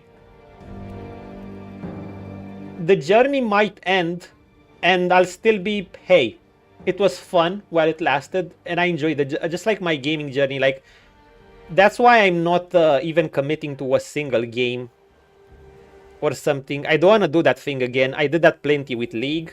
I felt very locked. I felt very restricted, and that I missed out on a lot. I'm never doing that again, no matter what game it is. No matter if it's Cyberpunk, if it's Baldur's Gate, or if it's some online game. I'm never doing that again. Like, I'm never gonna lock myself into one game. Even if that game would bring me a shit ton of viewers or something, no. I could play it more, but no, I never want to do that shit again. You know, I want to keep the journey going. Yeah, I want to keep the experience going. Keep experiencing new things, new titles. Hey, look, like, you know what I'm happiest most about streaming? First of all, yeah, it's fun talking with the few viewers I have. You know, like GN, obviously you, we know each other, and others like Choco, Rolling with Punches, Wild Paws, and others that drove by, McCrackens, etc., etc. I mean, you can look to my channel, to the games I played. Like I said, it gave me a push to get through a backlog that you know, I'm a master procrastinator. I'll put things off for way too long sometimes. I'll say I want to do it, and then I'll get distracted by other things or busy. This, in a sense, gave me a push to go through things I didn't want to go through. I mean, I wanted to go through them, but I delayed. I went through Clair Obscure. Dark Souls 2, I wanted to do it. Dark Souls 3, I wanted to experience it at least once. The solo honor run for Baldur's Gate 3 was more of an inspired choice, but I'm glad I did it.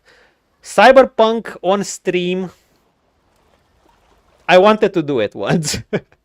Lies of P, I wanted to do it. Resident Evil games, I wanted to try at least some at some point. Those two I wanted to have an on-stream one. And yeah. But that's basically, where is Warhammer 4 Escape? Oh, it will come. It will come. But that's kind of my my idea here. To do that, especially things like botting, nah. Oh, it's lame. It's effective. It might be effective. Not only is it bannable, it's lame. I find it lame. I find it pathetic, honestly. I'm sure it is. Even though it's just so... Dude, it's so I just find it pathetic as fuck. I'm just saying. Pragmatic maybe, but just lame and pathetic. I mean... To some degree, even that has become... Dude, how are you guys not wary of AI yet? Like, we've had it for a year long. And all it did was... Sure, it had some improvements. I use ChatGPT every now and then too. But the consequence was literally 5xing the RAM prices. I'm like, not worth it.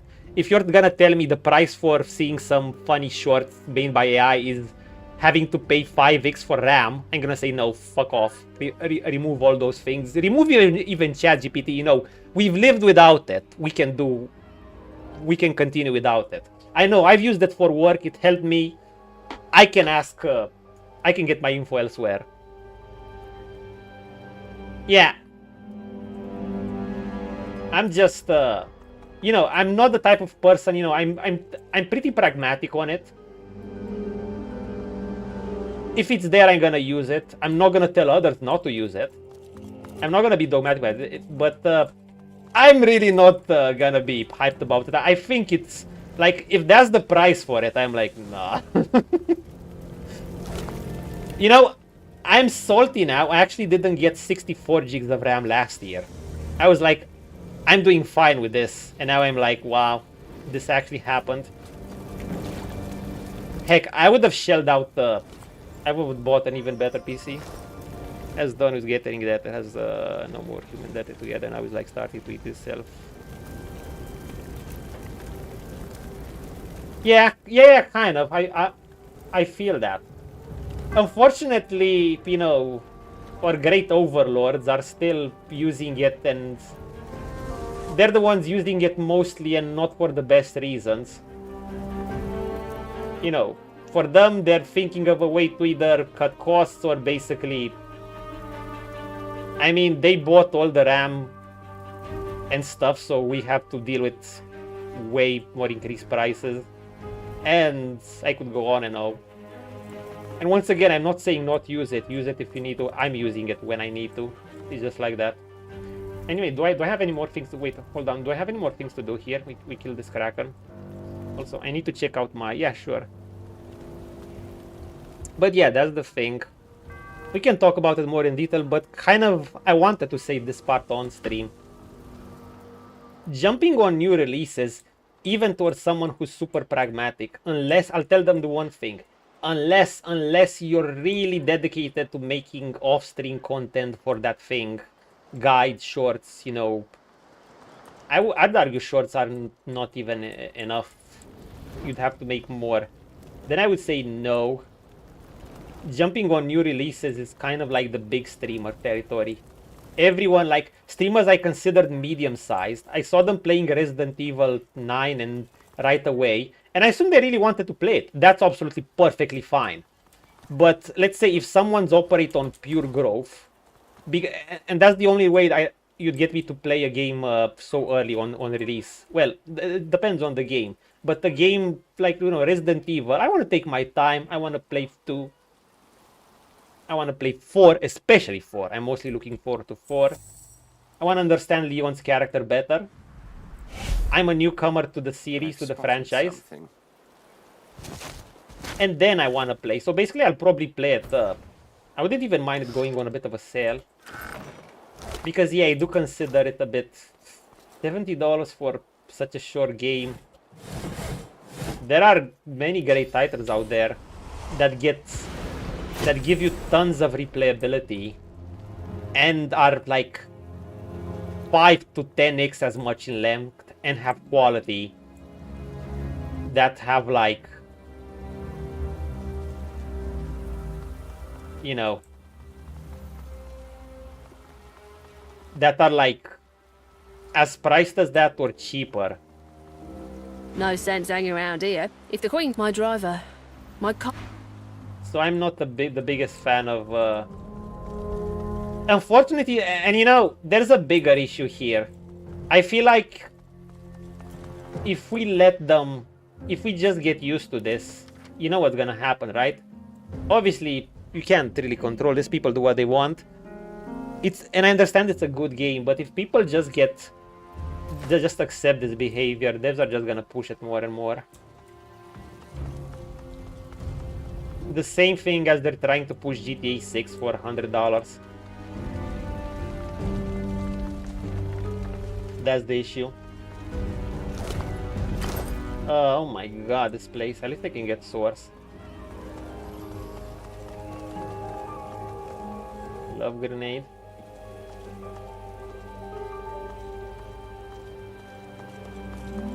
But yeah, so basically all that combined from both a personal reason and a pure streamer growth focused reason, I have very little, almost no reason to jump on Resident Evil 9 from the position I'm at. Right now, obviously, I want to play it eventually after I'm done with 2 and 4. That's when I want to play it. Potentially 6, but I'm not sure. By that time, it will usually be the sweet part. You know, when I played Baldur's Gate 3 for the first time, it was actually about 4 to 5 months after release. If I played it on the release, I probably would have had a very sour experience on the later half of the game. Act 3, I heard it was buggy as fuck, actually. Just a message from work, hold up. I'm checking my phone constantly, just in case they want to call me quickly. No. 1st of March, you know, the ladies are getting treats and stuff. So, yeah. Last time I checked. Bodies. This place isn't free, not anymore.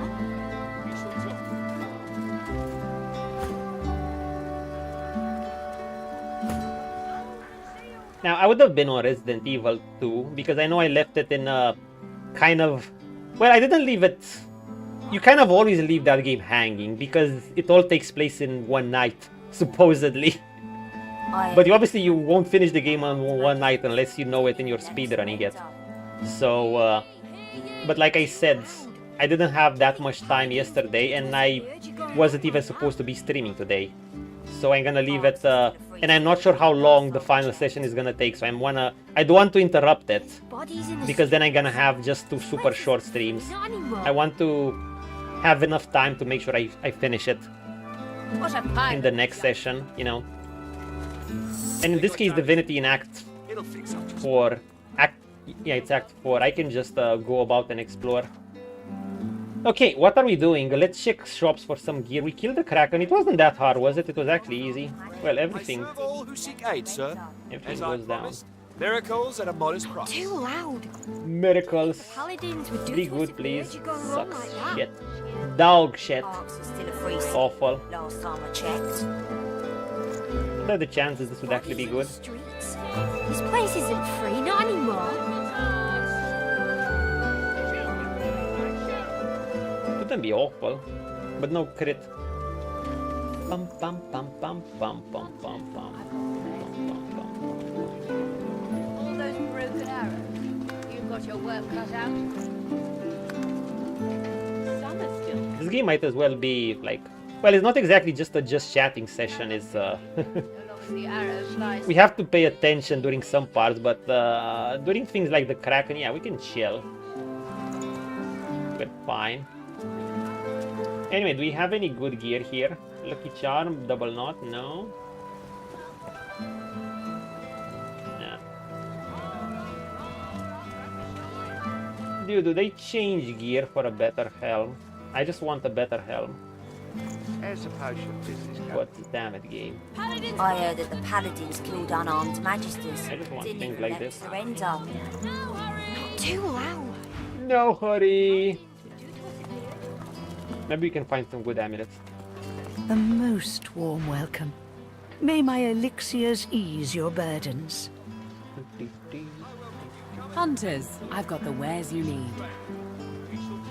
On one hand, you could say I've been at this game for too long, but then again, I've been playing it on and off. Like, I mean, I finished Lies of P before, and I'm gonna finish Resident Evil 2, and I still haven't finished Divinity.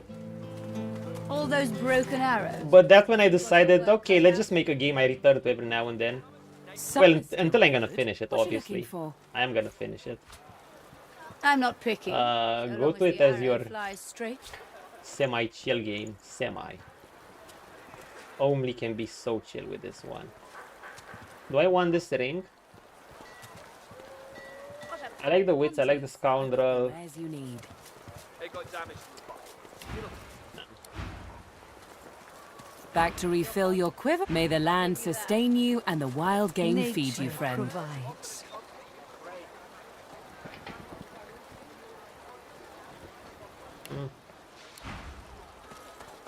Hunters. I could visit the puppet shop. Took the weapons off the dead magician. Get to it or get... Now that you're Oh, shut up. why don't you just skedaddle on out of here? I think I sold this to her. No. No. Dude, I love these gloves. If only they weren't Chinese oriented. Unfortunately, they are. So no dice. Okay, let's think where we're going. How much time do I have?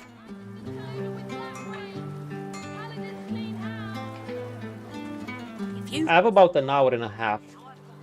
Maybe 2.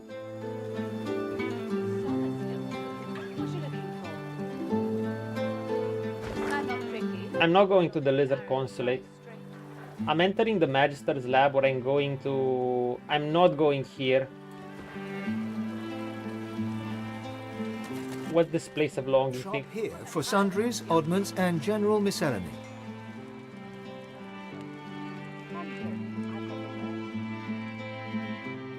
Nearly there, my darling. Then you can play with all your brothers. I'm not going there.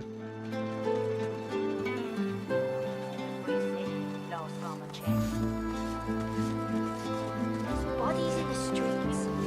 I could...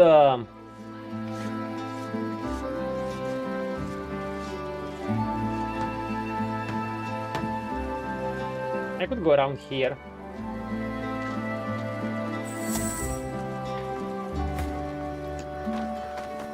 For the safety of Ribalon. report all sorcerers to the nearest Magister.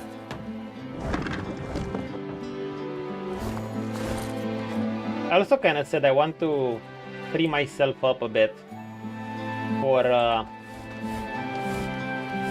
to see Crimson Desert might be a game I'm gonna start on once it releases, but that's only because it's, well, it's not much of a, it is a live service game, but it's a live service single player game.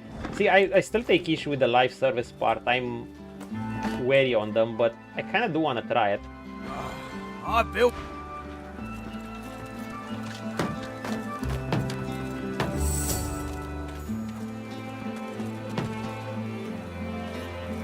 I have a wolf here.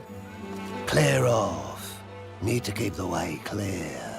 Ain't no getaway happening here. Villain. And if there is, I ain't involved. Get it?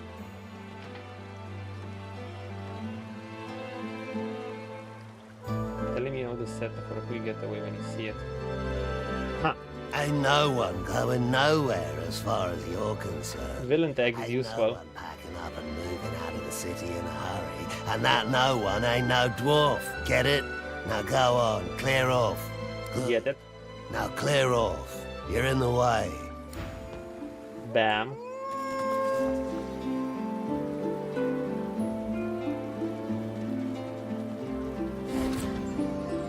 Ah, just a crossbow. Just a crossbow.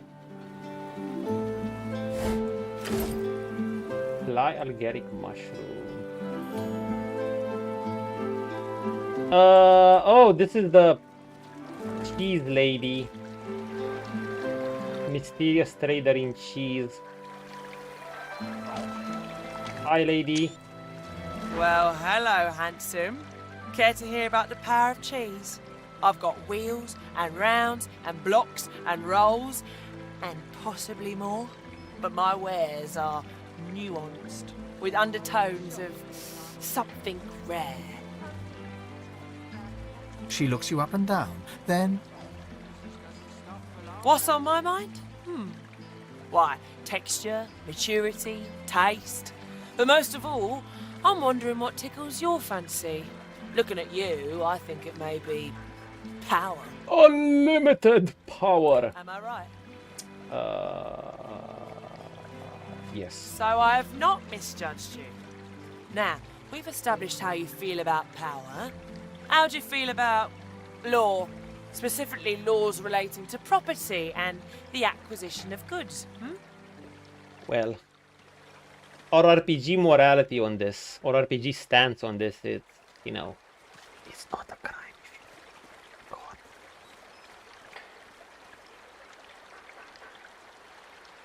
Basically, loot everything that isn't nailed down.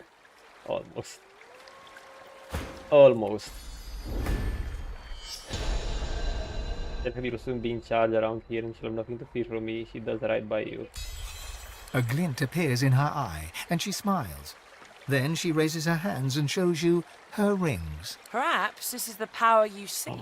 Ring trader! I'm waiting for the right customer to come along for these, but I warn you, power doesn't come cheap. Even for someone as attractive as you. I have my little helpers, here, there, and everywhere. They find me the finest morsels in all of Arx. I should have seen her earlier. Why should the most delectable of foodstuffs grace only the tables of the nobility? Hell yeah! Hell yeah, I agree with that. This is a quote I'm gonna remember. Business of the right meats. You are a few of little helpers. Need a few little helpers yourself, yeah? Very well. You can find my helpers, the Thieves compassion Guild, of Lucia. within the Arx sewers, in their so-called secret hideout. Here, I'll mark it for you. But approach carefully. The foul stench is hardly the sewer's gravest danger. No, we're gonna have fun Can I in the offer you source. something special? Something With a glint in her eye, she raises her hand and shows you her rings. I'm sure you agree when I say no one has as many friends as the big cheese. Wait, that's all? One ring and an amulet? I expected at least 3. Good HP, mid stats otherwise. We can wait. Eventually she might get something better. Eventually. Give me the cheese though. Think they'll open the shops anytime Great soon? food with her. I've seen a few traders about the place. Cheese, please. Business doesn't stop Cheese, for long please. Good Counsel School, temporarily closed. Where are we going? Bum, bum, bum, bum. Let me check out something.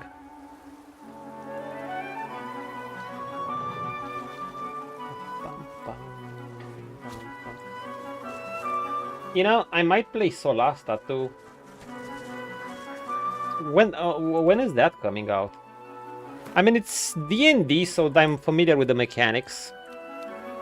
I haven't played Solasta 1, and I'm probably not going to. Solasta 2 release date. Oh, March 12, so...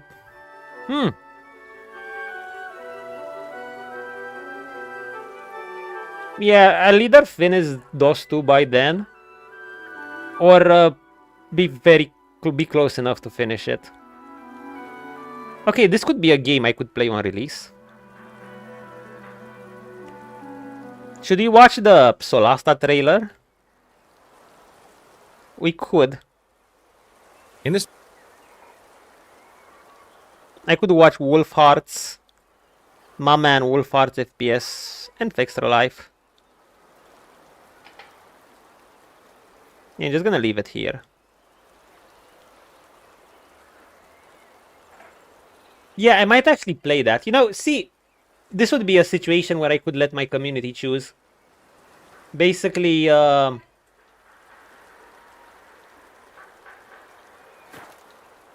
Solasta, you know, for something to take those two categories, Solasta or Rogue Trader. One or the other.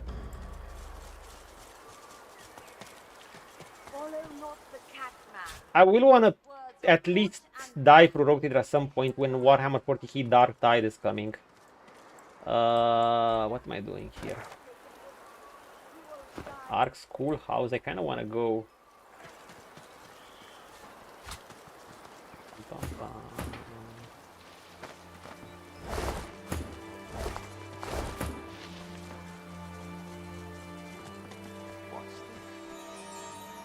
I found something.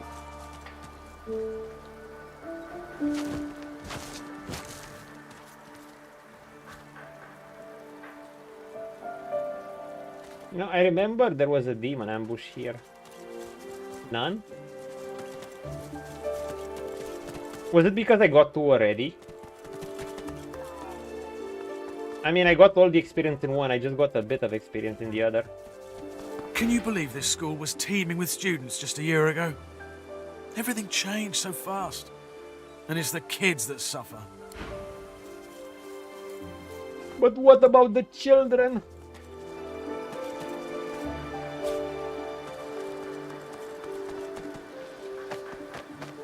Isn't this where that corruption amulet is? Toy seller. This report goes into great and pleasant detail about toy seller Sanders, who is apparently using souls to animate puppets for all kind of grotesque purposes. Although the usual protocol would be to transfer him to Fojo immediately, the report bemoans the fact that toy seller Sanders designed the Path of Blood in Ark's Cathedral, who is untouchable for fear of angering Arhu. Why would you design this?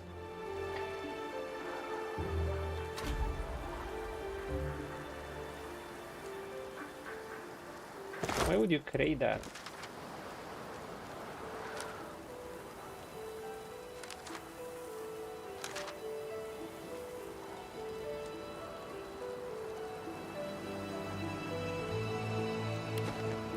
Who's this guy? The spirit of a magister stands before you. He has one hand pressed to his abdomen. Silvery spectral blood oozes from between his fingers.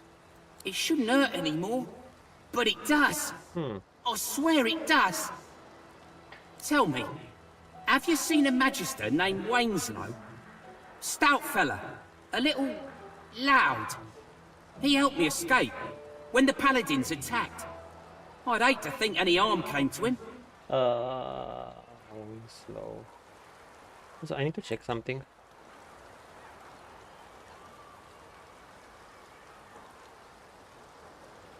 Magister Wainslow.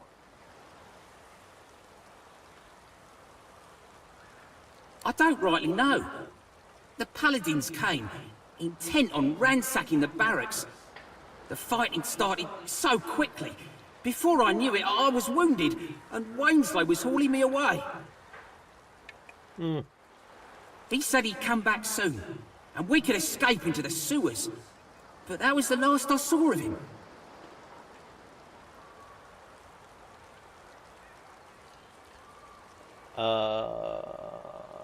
Wainslow and I came across it while we were looking into some inmates who went missing from the prison. I doubt anyone will figure out what happened to them now. I don't think the paladins care about that kind of thing.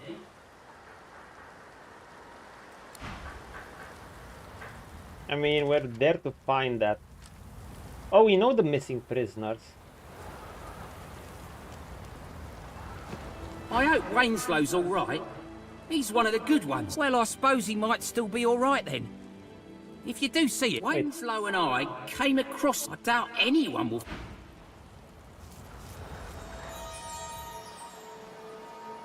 Is this what we? Is this where we have to go?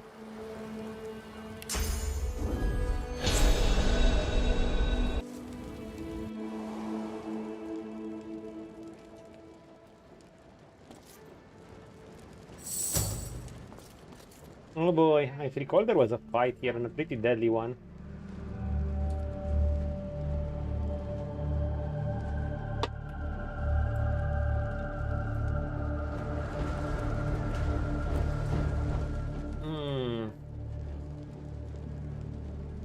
Look who's here. It's Daeyena. The quest that has kept us going. This was the quest in the beginning of the game.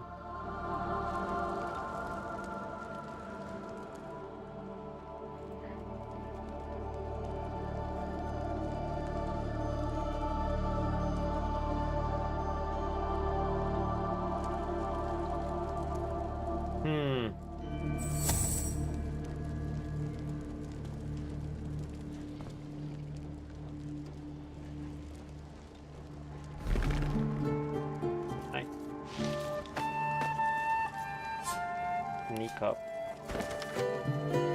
Only a few passages are readable. Confiscated the spores from a sorcerer. We know they're capable of germinating within a quarter, but power research is ongoing. Our next attempt should be an activation phase, of course, in the Elfin tongue, most likely. Horrifying incredibly before forever sleep. Wait, what?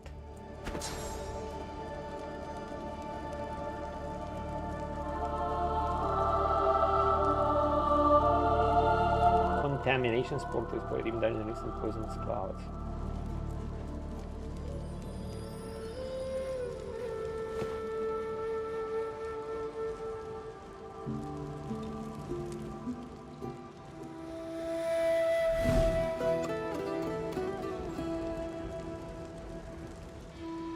Is she resilient to fire or anything? No. And we're probably gonna fight plants, so I'm not sure how effective this will be.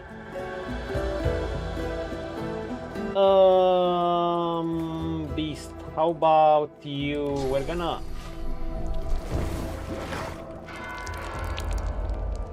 probably need inner demon or some shit like that.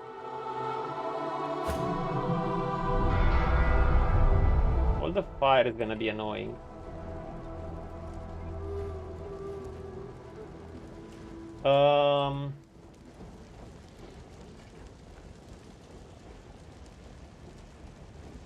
Might encounter some heavy magic damage. So I would like to get the Warfarer's Fist Soup. Or maybe I could get one of these. Warfarer's Fist Soup. You know, I could also go on this.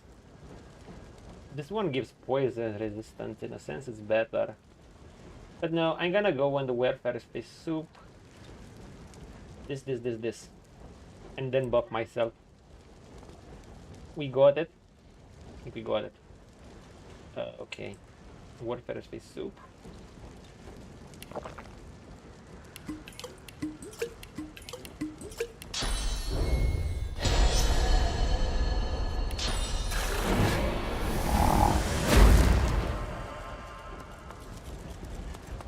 Daeyena, clad in her spore armor, holds the finished helm in her hand, wrenched from the corpse of a paladin at her side.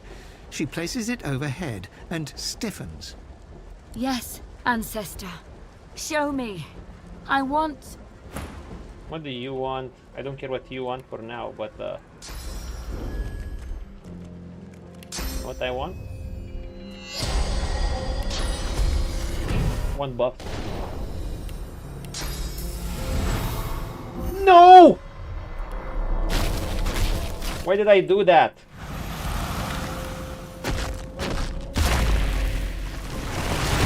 Dude, I did not want to do that.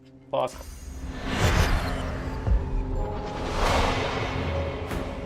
Her head wrenches violently towards you. A moan escapes the helmet, followed by a trickle of bright blood. Beneath the helm, fever-bright eyes snap to meet yours. Prince, can you keep her talking, you know? Keep her chatting.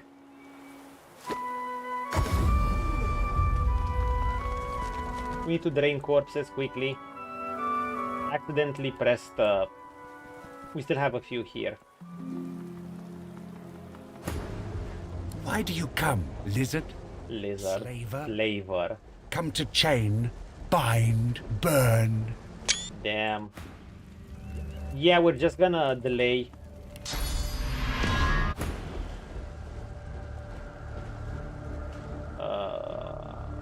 Point them to the guardian. Another 3. Not a spore thief, but tries to reason, to steal our purpose, like you? She approaches you, the vines on her armor lashing as her voice becomes a chorus. Yeah, hold up. You know, just hold up. Let me drain.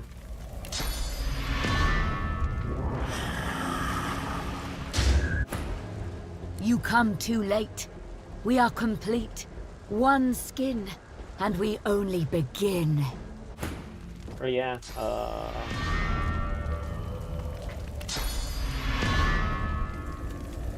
do we get this thing? On this thing. Not the blood for you, dude. I want this thing, this stupid little thing. Okay, I'm gonna get the Magisters. Magister, sorry, I need your source. Yummy source, okay.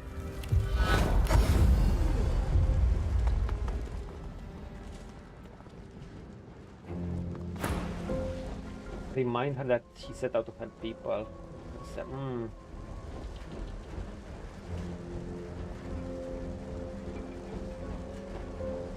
Once, I planned to reunite our people, but the Ancestor shows me we are never united, never truly one.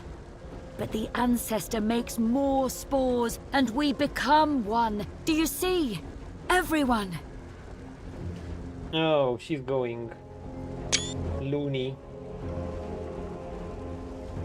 Wizard, tell her she'd let Ancestry rule her. You will not. There is no separation, do you see? Human, dwarf, lizard, all one, all equal. She suddenly snaps straight, trembling and rigid. A voice booms from the helm, not hers. Enough. I have shared this shell long enough. Your purpose is done. I have outgrown you. Yikes. No, I see what you mean to do. You tell me we forgive them, save them, not... The armor writhes and screeches, cutting her short. It slowly unfolds. Sad ending for Daeyena. Left beneath the vines is no longer Daeyena. They poison our soil with death fog. It is for the ancestors to remember, not to forgive. And you alone witness, and so I do you this honor. You are the first to feed the harvest.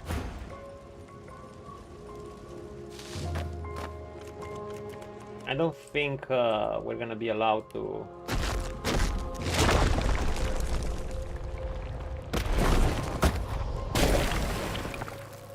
stay around there, but you never know.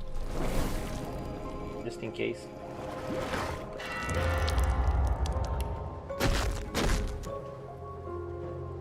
We're gonna go there on the oil if need. Okay, what? Quickly. Monsieur Beast, what are we doing?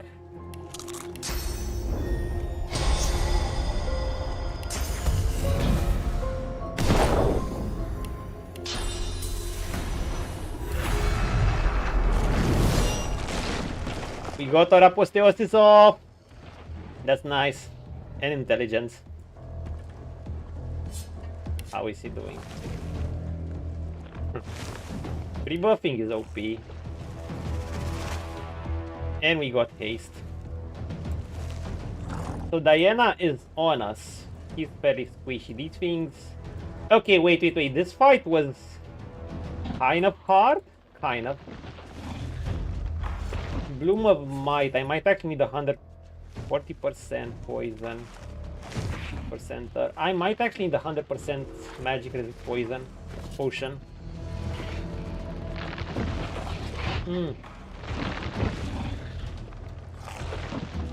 Corrosive flower. They got 20%. Oh, okay. So they're gonna heal from Earth too, and no 0 poison damage. They're gonna heal from Earth. They're gonna take 0 water damage. They have 70% physical. Wait. Bloom of Might. I see.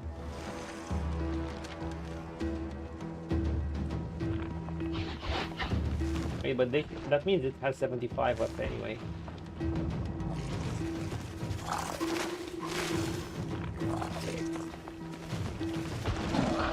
Oh, we just destroyed these flowers. Low piercing. Oh, we need to destroy the small ones.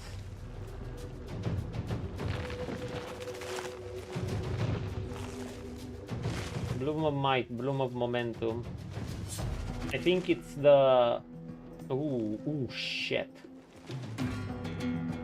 Immunity to slowed. We kind of need to delete these first. The Bloom of Might and the Bloom of Momentum. We can destroy these. Oh my god, these are so tanky. Look at this thing.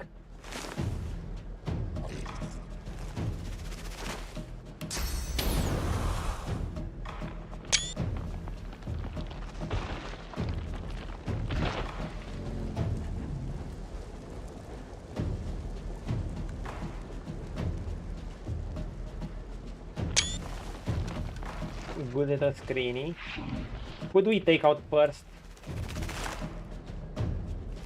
All these have low resistances. I think bees can handle these just fine, but I'm looking at who acts for this one. Acts one of the first. These are resilient to earth. Okay.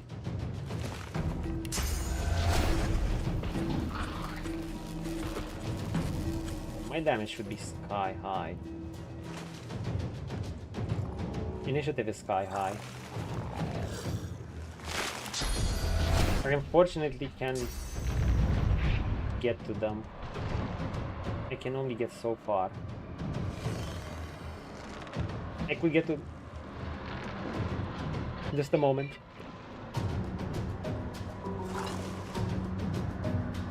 Da, Gabi.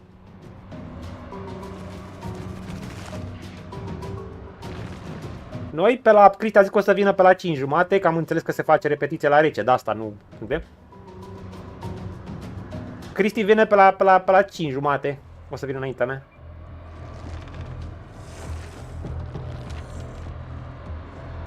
Cu tocul lumini? Man, el mi-a zis că era repetiție la rece. Da, dar el mi-a zis că e fără, adică eu pot să mă grăbesc să ajung în 20 de minute. Just a moment, guys.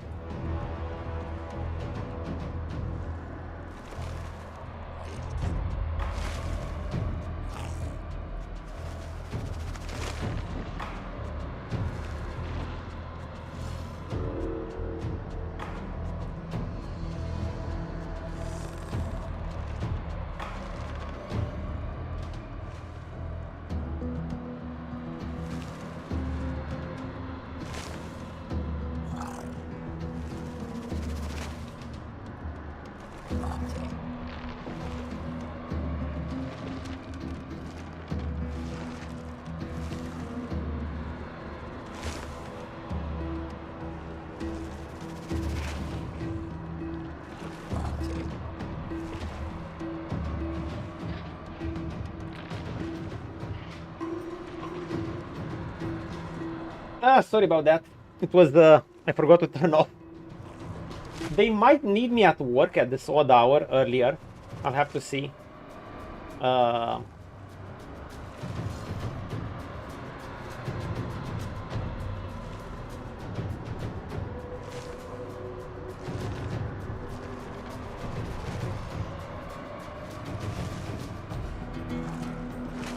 I need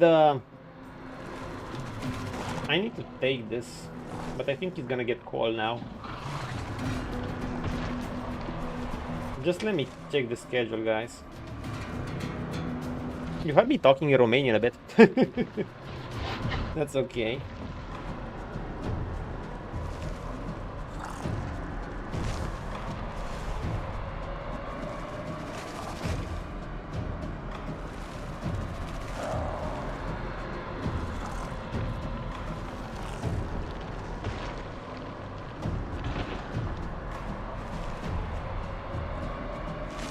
Anyway, let me finish this fast. I think I can finish it fast.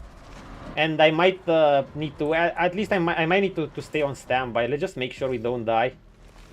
I'm not sure I think I can only load from the beginning of the fight. Oh, and I can probably load from here. Yeah. I'm gonna go here.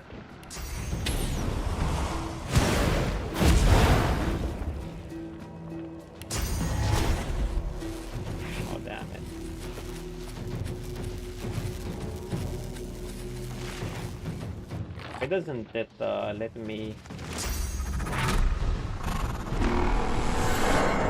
I think I can kill this in one blow.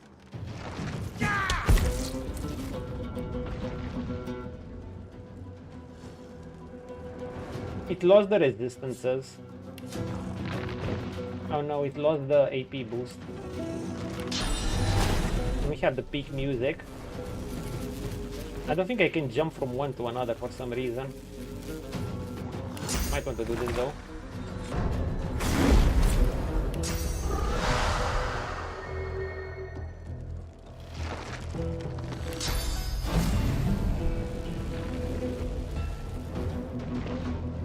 Dude, what am I blocked?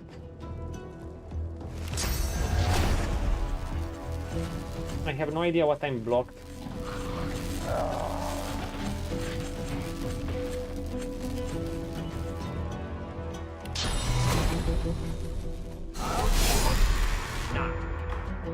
This is weird.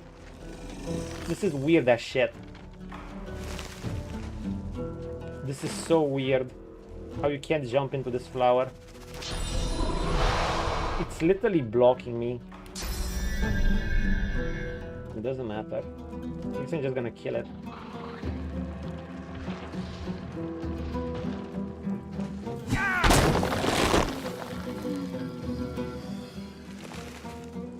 Oh shit, look at my stats.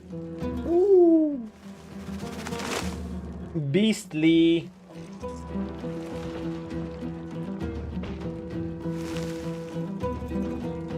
Can destroy the Bloom of Might.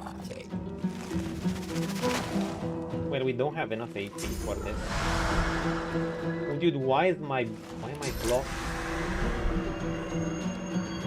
This can't crit.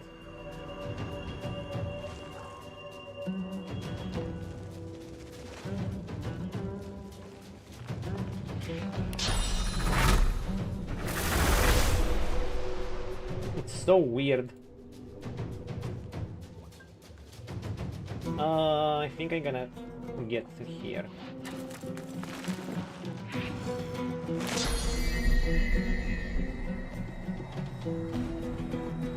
I'm gonna try to kill this. Orbo, oh my god, fuck off. Hey, punches! What's up? Oh yeah, we're trying to finish it fast. We might actually need to head over to work.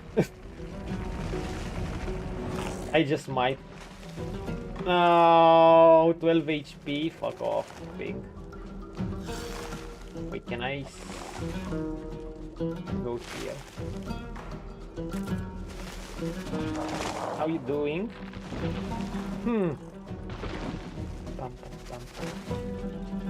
I could use another potion, or I could wait. I think it's gonna hit me with poison, but you know what? I don't think I need to care. How much damage can it possibly do? I'm gonna wait it out.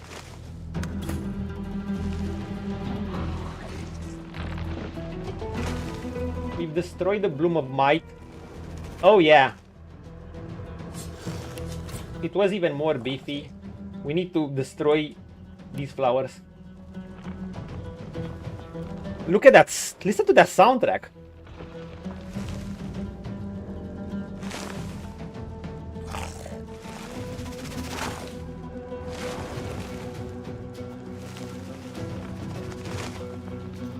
It just keeps going.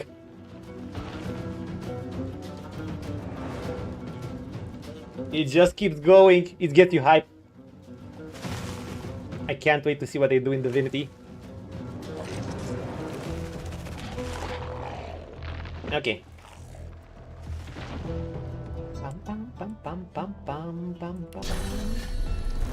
Hey.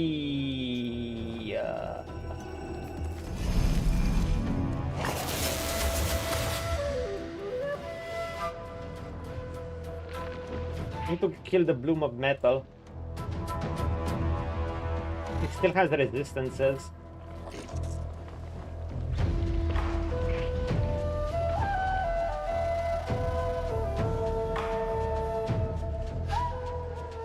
Oh, fuck off, we don't have this memorized.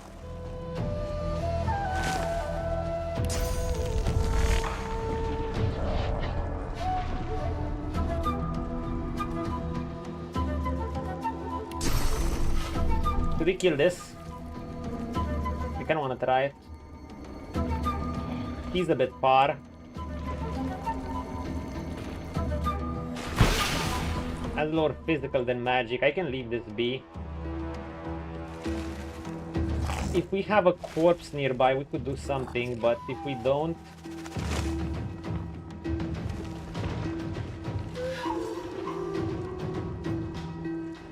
You know what I feel strongly underrated in games is Arabic instrumental music? Hell yeah! Hell fucking yeah. I need to go here. This game absolutely uses it. And uses it well. Bum, bum, bum, bum, bum, bum. Can we use the corpse? I think I can. Additionally, I could use this thing of metal.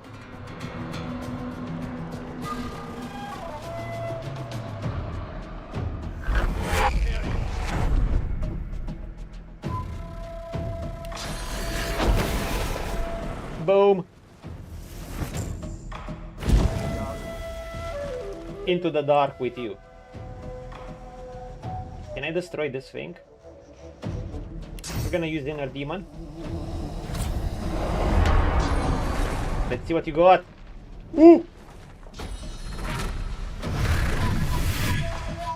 Oh, it provoked me.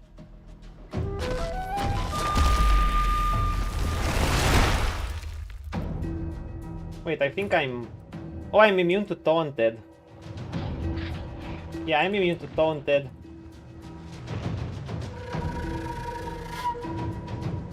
We're gonna get Beast on this side. We're gonna wait with Prince. 1k, we can deal with that. Yo, yo, yo, yo, yo, chill! Chill the fuck out! Wow.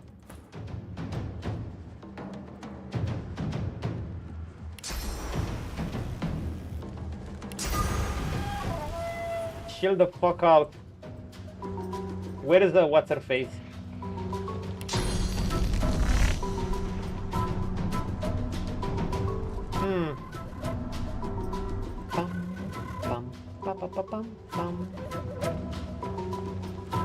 She has the armor. If I could attack this, that would be nice. Let's see if the shield can go into her. Nah. Nah.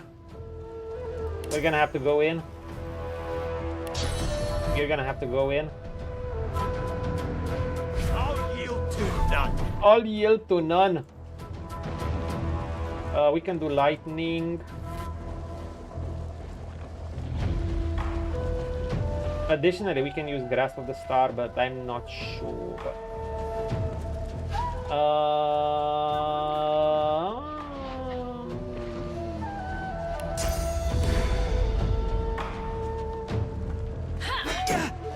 Oh, she hits hard. You hit hard, Ollie. Yo, kill this thing. Kill this thing, my lord beast. Please.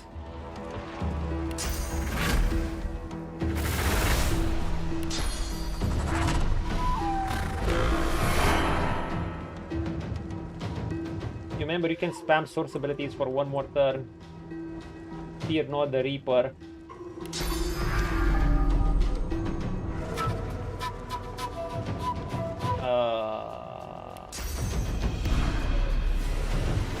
Oh, fuck off. Please. Just die. Just die. From anything, really.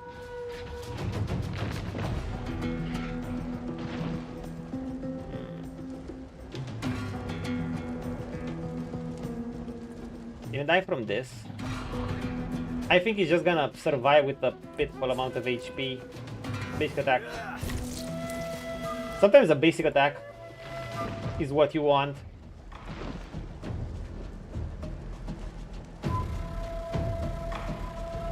I think I can terrify her with this. She's gonna run away.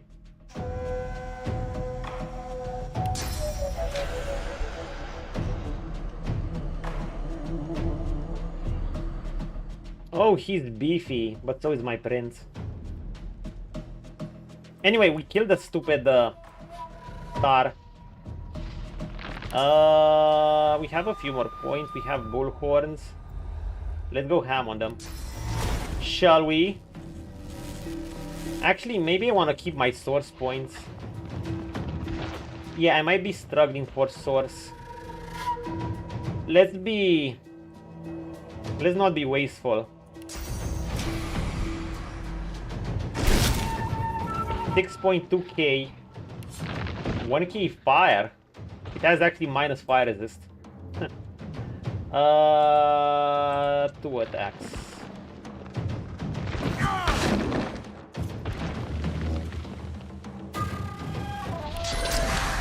Tentacle. Atrophy. And you're dead.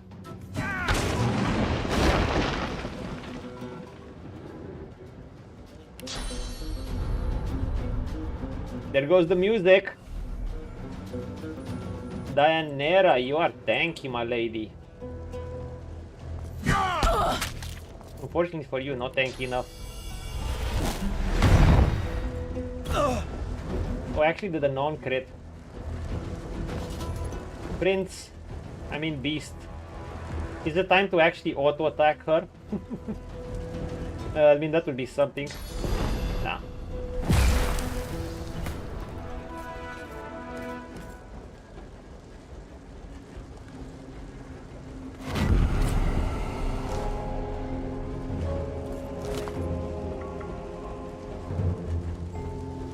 Here we go.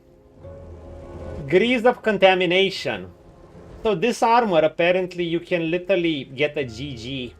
You can literally permanently use one of your character if you don't do it under specific conditions. It would be nice for Beast, I think.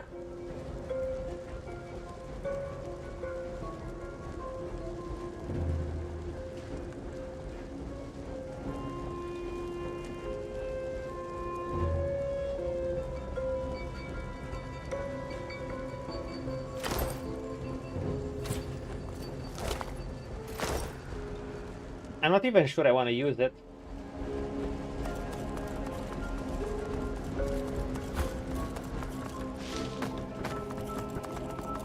Not even sure I want it.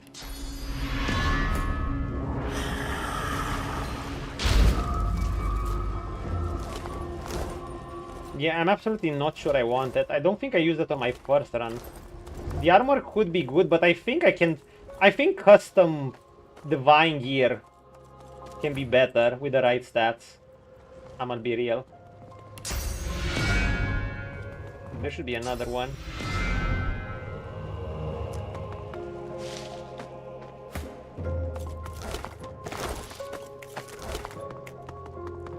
Ooh, maybe he'd like this. Yo, Wiz, Irish. This, you didn't do this part? This is on the quest for the contaminated armor. It's about south of Arx. You get this whole set and you already have the chest. It's that long-running quest with this Daeyena. With that Daeyena character. Yeah, you can apparently permanently... On my first run, I didn't even risk it. Because you can apparently permanently lose a character to the contaminated armor if you don't do it in a specific way, if you don't do this quest. And I didn't... Well, it has some good stats, but I'm not sure. It's good stats for a specific character. It's kind of int, geo, int, and something else, which is close to what Beast uses. Here it is.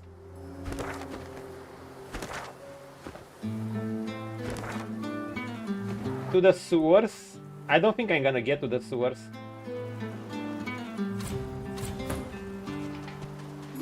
Well, we taken out the Kraken. Well, I didn't take out the Kraken, I just... I just killed it.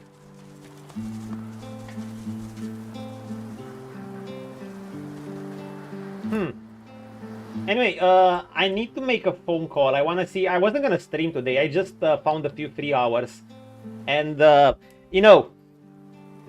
I'm wondering if they needed me at work earlier because I got work in like an hour and a half. But I'm wondering if I'm going to need to go now. So I need to do a phone call. Just give me a moment. I just wanted to get this fight out of the way quickly. You got one piece of that armor? Nice. Okay, give me a moment.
Okay, we're back. Oh yeah, I can sit for another hour or so. These guys at work, man. Just a bit of a misunderstanding on the schedule. Long story short, I'm in a show. I'm just covering for a work colleague. And the technical, the guy who oversees one of the shows wanted to have a full rehearsal, aka with light, sound and everything. And one of my work colleagues thought there wouldn't be a full rehearsal with, you know, there'd be just a sound rehearsal with the orchestra. There's a show with the orchestra and ballet dancers and combined with theater. It's a bit of a musical. And I'm like, okay, so do you want me? It's gonna take obviously around 20-25 minutes for me to get there. I could probably do 20 if I start running. Like if I leave right now, I could probably make it in 20 at a slow running pace, a jog pace with some walking. But this is not a show that I've been part of since the beginning. I'm mostly a helper here. Well, soon I'm gonna know it well enough, I guess. And yeah, this guy was, yeah, we should have started now. And then that other guy was, no, there was no rehearsal today. And yeah, it's just a mixture. At the end of the day, I liked, so do you need me now or in 2 hours? Like we said. He said in 2 hours, so. Anyway. So, am I glad I streamed today? Yes. Yes, yes, yes, yes, yes. Okay, the contamination armor.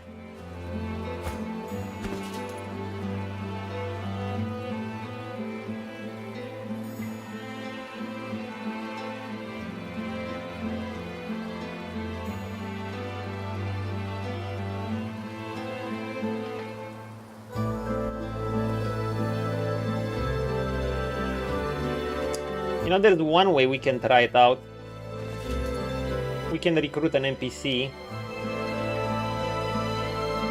and experiment with it. Do we have the contamination chest on Prince? So how are you guys doing? Yep.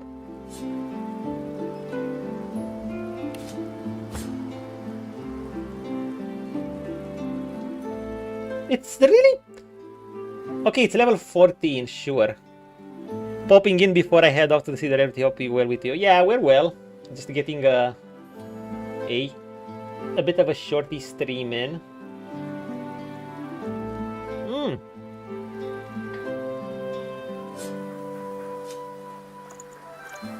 Before work for 1 more hour. And a bit of a chill, you know, no Resident Evil. I'm gonna leave that for Monday. Because, you know, I want to finish, I think I'm gonna finish it off in one session, and I'm not sure how long it's gonna take me, so... Act 3 in DOS 2 is Act 4, right? No problem, I like making those. As long as I do them at my own pace. If I'm gonna have to, sometimes I used to do some daily. Sometimes I feel like doing them daily, but if I do them too daily, it feels like such a grind, and I'm like, blah, whatever, no. I feel much better doing like 3 to 5 per day. There might be weeks when I do them daily. It just depends how I feel inspired. So sometimes, like you know, I can get home and I immediately, or I already have in mind what I want to make, what I want to do, what I want to post. You know, it's just a simple, quick thing. And other days I could be like, man, I haven't posted a short in 2-3 days. Let's post something. But I'm not in the mood, and I'm just sitting there zoned out. Like a zombie from Resident Evil, and I'm like, See ya, thanks for the vibes, Rasp. Enjoy your comments. So, can Beast even use this? I mean... It could. So it's basically a weird mixture of Hydro and Geo. Mnemonic, what is Mnemonic? Mnemonic is a talent that gives basically free, I think it gives free memory. Yeah, like 3 points. Do you know what's the most valuable thing?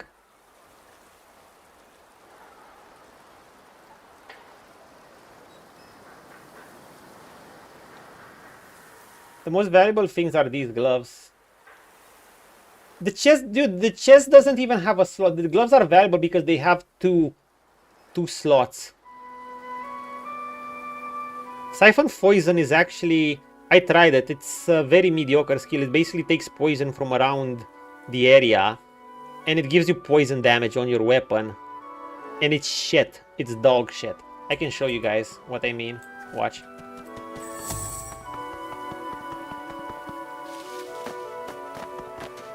For instance, let's make blood, right?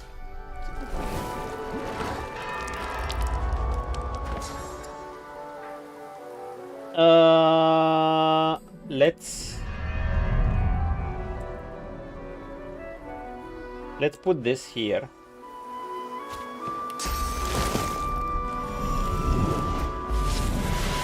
This is all poison, right? Remove poison surfaces and clouds. Gain poison bonus damage to weapon attacks and weapon-based skills depending on the size of the portion area cleared. That sounds pretty good, right? I'm sure it does. We could add even more poison, but let's see.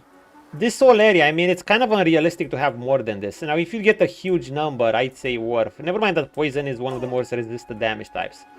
But let's indulge in it. How much do you think he's gonna get? To make sure, let's get Prince here.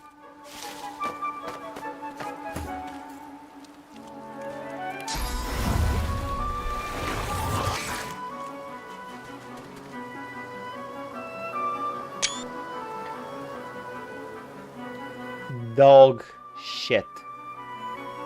Absolute dog shit. Awful. Mind you, Venom coating is slightly more than double. And you have no conditions for it. I'm sorry, whoever balanced this skill. This is awful. It's absolutely awful. It's trash tier. Oh, by the way, I used Mass Corpse Explosion. If it was stackable, it could be good, but yeah, even if it wasn't, you have to realize a lot of fights are decided on first 2 turns. With a full party, it could last long. No, at this point, even with a full party. I mean, I guess if you could... And it lasts 2 turns. If it was stackable and lasted longer, maybe. But it's awful. It doesn't even give it to allies. It's like...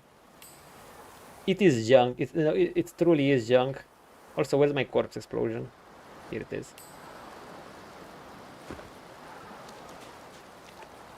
Like, you have a conditional skill like that. I mean, this is literally just a balance issue. They just forgot to tune the numbers.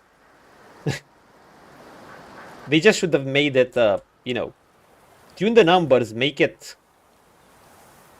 Dude, to get this, like, I think even a small poison area should be able to give at least this. Because this costs 1 AP to get poison from nothing. This requires geo-free. And you require setup, an area of poison. That can be lit on fire easily.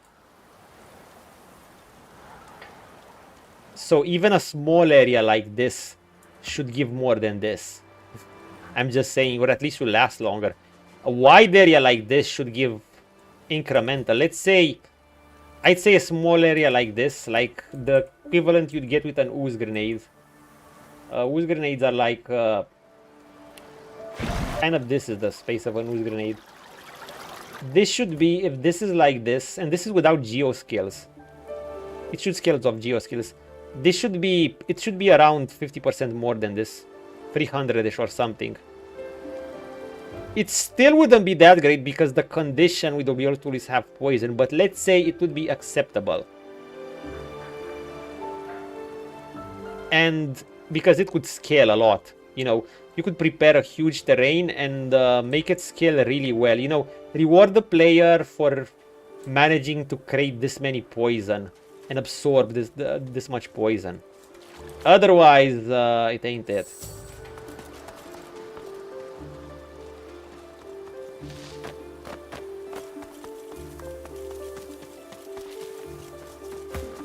Okay, what do you do about the contamination armor? There used to be an ambush here, but I don't think the doctor's ambushing us again. We've got ambushed at Kem's mansion over here. Do I even have the quest to see here? No. So let's say, okay, ignore the physical and magic resist. You know, I can upgrade that because it's level 14. I can upscale it to level 19 and then 20. I don't know what routine corruption does again. The heart of the contamination blood with the complete set, boosting the armor level to 19. Okay, toxic sap flows from the wearer's blood, lashing out at attackers. I mean, that could be cool.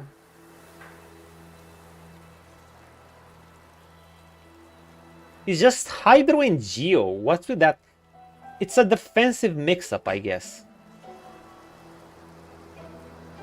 Hydro, you'll get higher magic resist and healing. In Geo, you get higher armor and poison and earth damage. Inflict poison on contact. It's not bad for a character that has Geo. The Hydro could be somewhat useful. I prefer my chest. The fact that armors that don't have rune slots at this point in the game, when you can put giant runes in and add them in rune frames, are just will be, you know, they have to really have great stats and superior bonuses to surpass armor with rune slots. Okay, let's check the other pieces of gear.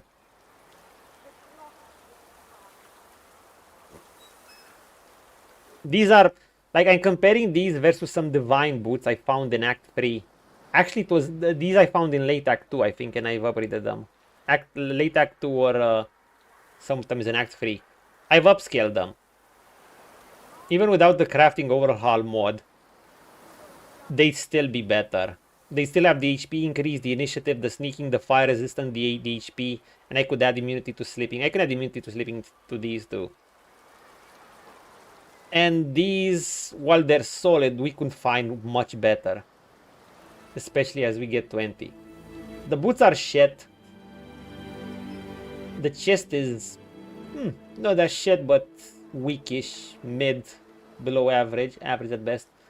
Now the helm has a slot. You don't find many helmets with slot. Only some unique ones, I think.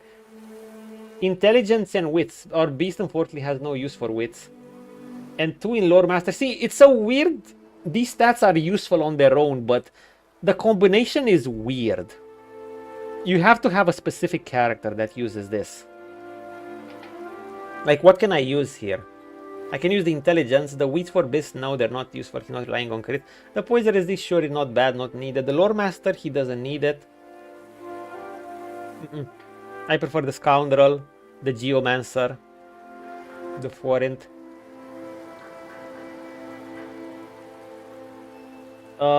The leggings. Now, the actual valuable parts. The actual valuable parts are the, not the legs, the leggings.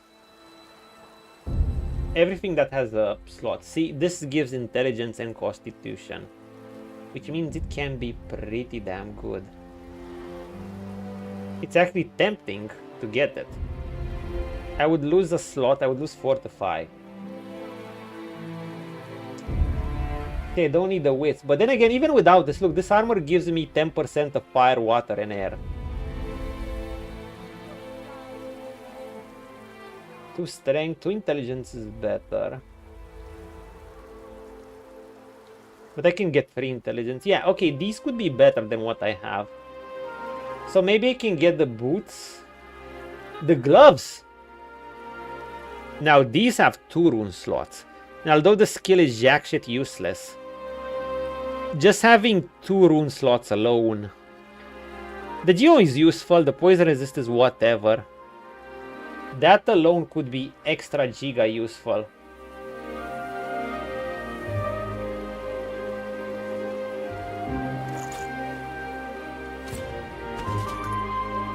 Now we can use it like this.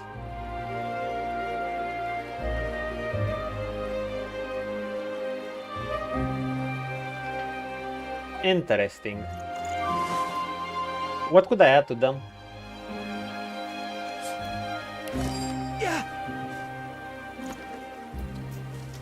Oh, they actually made me bleed. Wait, Wait, they make you bleed?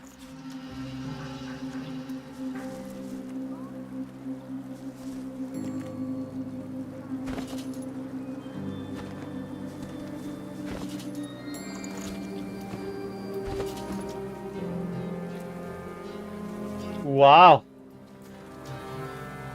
Only when you remove them.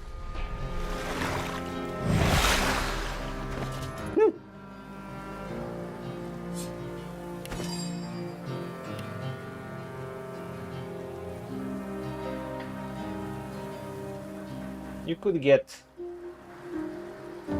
Constitution. Yeah, I mean, it would be good shit. Or you could literally get more int. Look, water resist.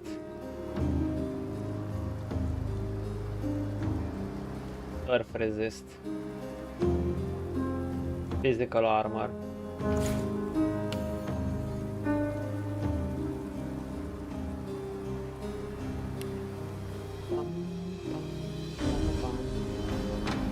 Let's say you get water resist.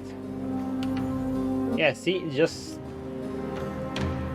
you can really beef yourself up just because you have these two rune slots. That is huge, and I can boost the physical armor even more actually if I decide to add Constitution. But it's debatable. I'll see. For now, I think I'm gonna just put it in the stash and I'm gonna think what to do with it. Maybe one day I'm gonna use this set. I think I need Persuasion 5. Send it to the Lady Vengeance and leave it there. These boots aren't bad, but not my style. Anyhow. Yeah. Okay. Where to in the 40-50 minutes we have left? I've been here. No, this requires commitment. This might require commitment.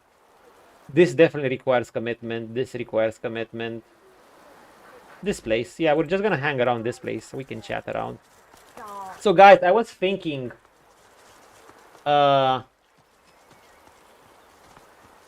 actually, we had an interesting talk earlier. Shame you guys weren't here, but we can bring it up. It was about me not... if I should be starting Resident Evil 9 or not. I actually gave my stance on it, honest and truthfully. You know, from both the perspective of a small streamer, you know, it's not like I'm not trying to grow in views, but, you know, I'm only trying so much. You know, I'm comfy with my real-life job and streaming, just hanging out to you guys and streaming kind of the games I want to play, rather than going super jig up, follow the absolute streamer meta and go on with that. Honestly, I find that exhausting. It would actually exhaust me and I'd probably end up quitting in 2 months. I'd probably be like, fuck this shit, I'm done. And you'll never see me again. So I'm kind of fine at this space. I'm more improving things, like, I don't know, I'm improving some lighting quality. I play around with some lights and camera and stuff. RR, I'm a Kraken. Exactly. Hi. Hey. Yeah, I'm hanging out for about 40 more minutes and I have to head to work. So like I said, and that's from my personal view as a non-streamer. I've never been the type to really jump on games as soon as they release. Even my favorite titles of all times, I actually prefer to wait. Early releases are the only reason I do that. Like, and even as a streamer, someone was saying, like, sure, Fred had an argument. I wonder if Kami's still around. I don't think he's around anymore. He was saying, not playing Resident Evil 4. I'm like, no. You know me, for my personal reason, I don't like playing games on release. If I played Baldur's Gate 3 on release, I would probably have a lower opinion of it than I did now. God forbid Cyberpunk. Remember, Epilogue Party wasn't in on Baldur's Gate release. I played the first time with that. Worse, I heard the Act 3 was a kind of an unholy mess with quests bugging out and like a lot. I don't know how much. but I'm sure it was a bit. I'd much rather wait a couple of months. Never mind that sales come out. So that's on my end of how I like to approach games. And then I give the perspective, let's say, from the pure streamer perspective, like if I was a streamer that was solely thinking on growth, you know, absolutely follow the streamer meta, ditch everything you actually want to play as well. Absolute strict follow the meta. Even, I wouldn't even advise a newbie streamer because, you know, newbie streamer work on a whole different playing field than a big streamer. And let's say a big streamer, let's say, when I was looking at Resident Evil 4 numbers, I was talking, Resident Evil 9. It hit around 400 something plus K viewers on the first day. Now it's already trimming down because people are already finishing the game because it's a pretty quick game. 12 to 16 hours. Even though they're of quality. And I was like,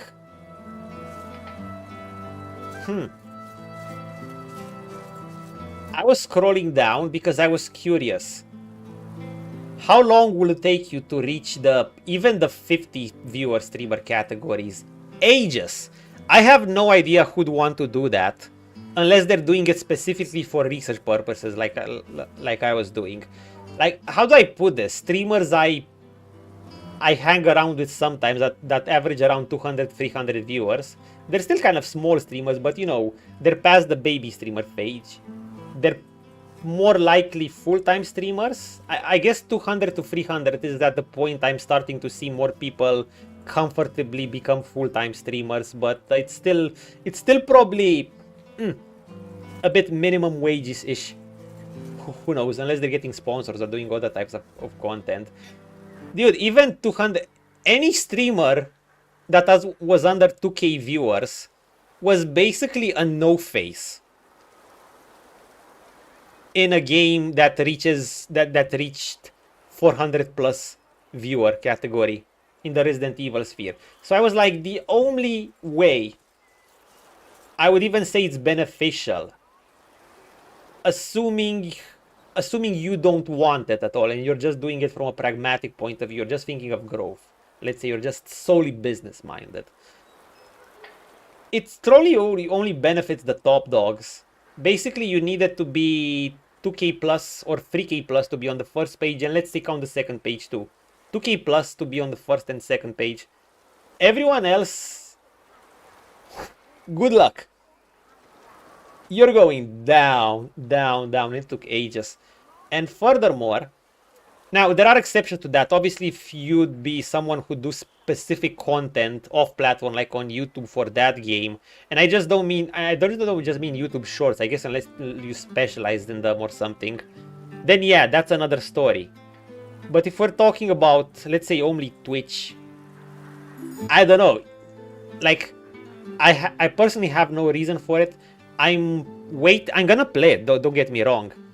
But I want to go through Resident Evil 2, which is almost done. I might need to do Claire's story, but that's gonna be faster. Then I want to play 4. 6 is debatable. I heard the Leon is in 6. People say there's mixed views on it, but I'm not sure. Some other people like it. You know, people had mixed views on Dark Souls 2, and I fell into the niche that absolutely loved that Dark Souls 2. So there's that. Besides that, I hear these games go on sale more often, so I might even get a sale. Maybe if there are any bugs or stuff, maybe a patch will come out.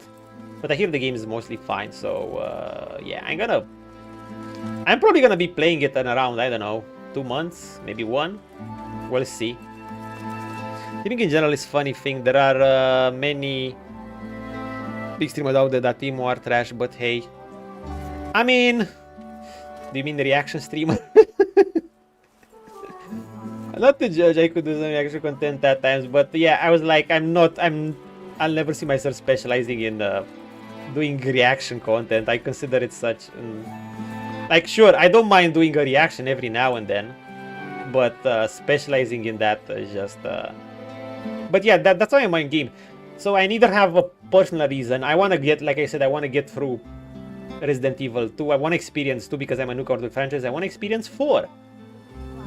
And I can't just go at it. You know, I have a real job too, and I have some other games too. I guess the most I could do is commit to it, I guess, and play only that. But I'm not sure I'd be comfortable not playing any RPGs at all. I just mean people that are 1,000 fans, but with 0 personality containment. Well, it's also a timing thing, you know. If you got into it, you know, like most things in life, Punches, if you got into it earlier, you're gonna have a 1,000th easier time than getting into it later. Like, you know, I remember the days when streaming was just getting popular. It was during the early league days when esports was Twitch and on Twitch at least. Twitch and streaming getting more popular was also synonymous with kind of league and esports scene getting more popular. And I remember there was the League Pro player Hotshot GG. I was hardcore religiously into League at the time. I mean, I used to follow this sports scene absolutely religiously for hours on end and play the game for hours on end. And there was Hotshot G, which was CLG's, then became CLG's leader. I don't know if he's that or not. He was a pro player. And yeah, he was just, streaming was actually very simple. In a sense, it's still simple in some ways. He was entertaining, but yeah, it was very simple. He just logged in and played the horror game and all that. So I'm just saying, it was a lot... it was way easier. Because, and that's how it works, you know, they were one of the first. Catching the first wave, the second wave, then it's gonna be later. And these days there are so many streamers, so yeah, becoming big at even stream will take a lot of work. I mean... There's that factor combined with the luck factor. Becoming a huge streamer also takes some luck, but then you have to, you know, you have to put in the work to capitalize on the luck. So there's kind of that. You need the luck, but you also have to be prepared to capitalize on the luck. So something like that. Some people would get the luck but not capitalize on it. Some people might, who knows, might never get the lucky part. But I do feel there is a path to consistent growth. But there's also, you know, there's also some sacrifices involved. Like, you might not enjoy... I think there is a kind of streamer meta, or at least a few of them. You might not naturally fit the so-called streamer meta, like the games to play, the content types of maker. You might be able to do it, you might find it exhausting, and so on, and so on, and so on. For my part, I'm an experimenter type, so...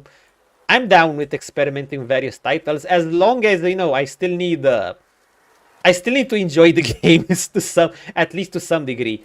Usually, the bright side is that I have plenty of games. Like for some games, I might really make a poll or something and let folk decide. Like if I'm undecided, and I have an upcoming title like that coming soon. Like I'm undecided between. I might actually try Solasta 2. I never played Solasta 1. I'm not sure I'm interested in playing it. It's basically D&D. It's a turn-based RPG. Like, I'm thinking after DOS 2, which I'll probably finish in 2 weeks or so. If not 2 weeks, it'll be close to finishing it. Honestly, if I'd go hard and play only this, I'd probably be done with it in 1 week. But I won't, because there's also Resident Evil 2.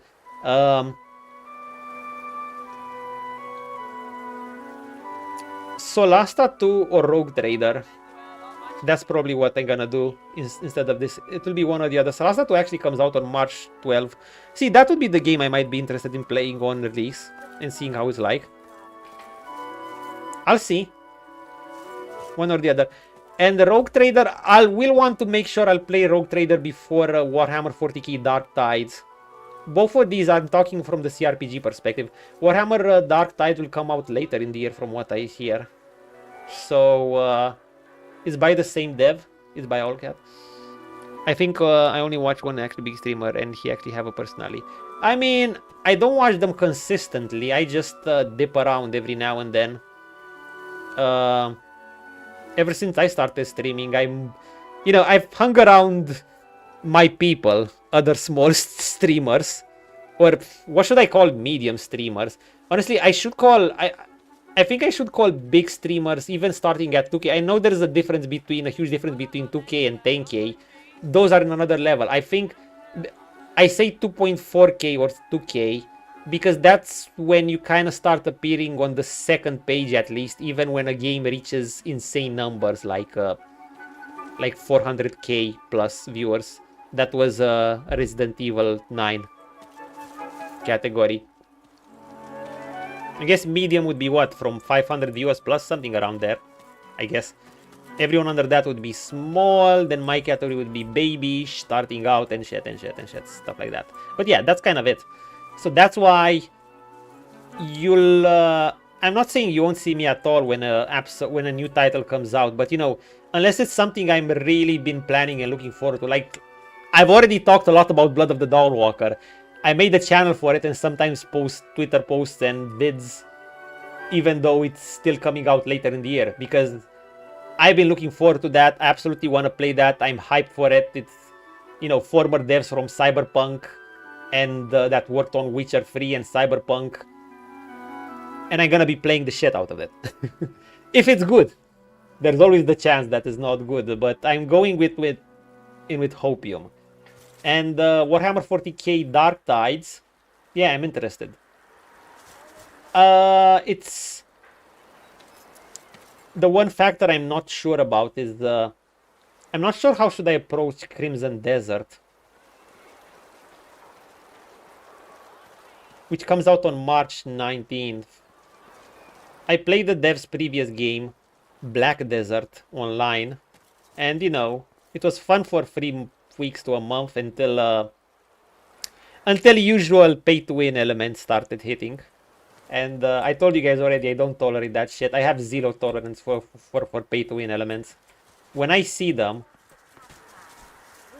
like, my interest drops from here. Even if the game has as good mechanics in other ways.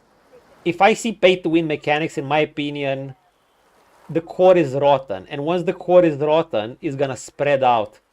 And that's what usually happens. Don't get me wrong, this is based on experience. I've had an MMO arc. It wasn't as long as others. I tried to stick around thinking it's gonna get better. We're gonna weather the storm. It did not. It only got worse.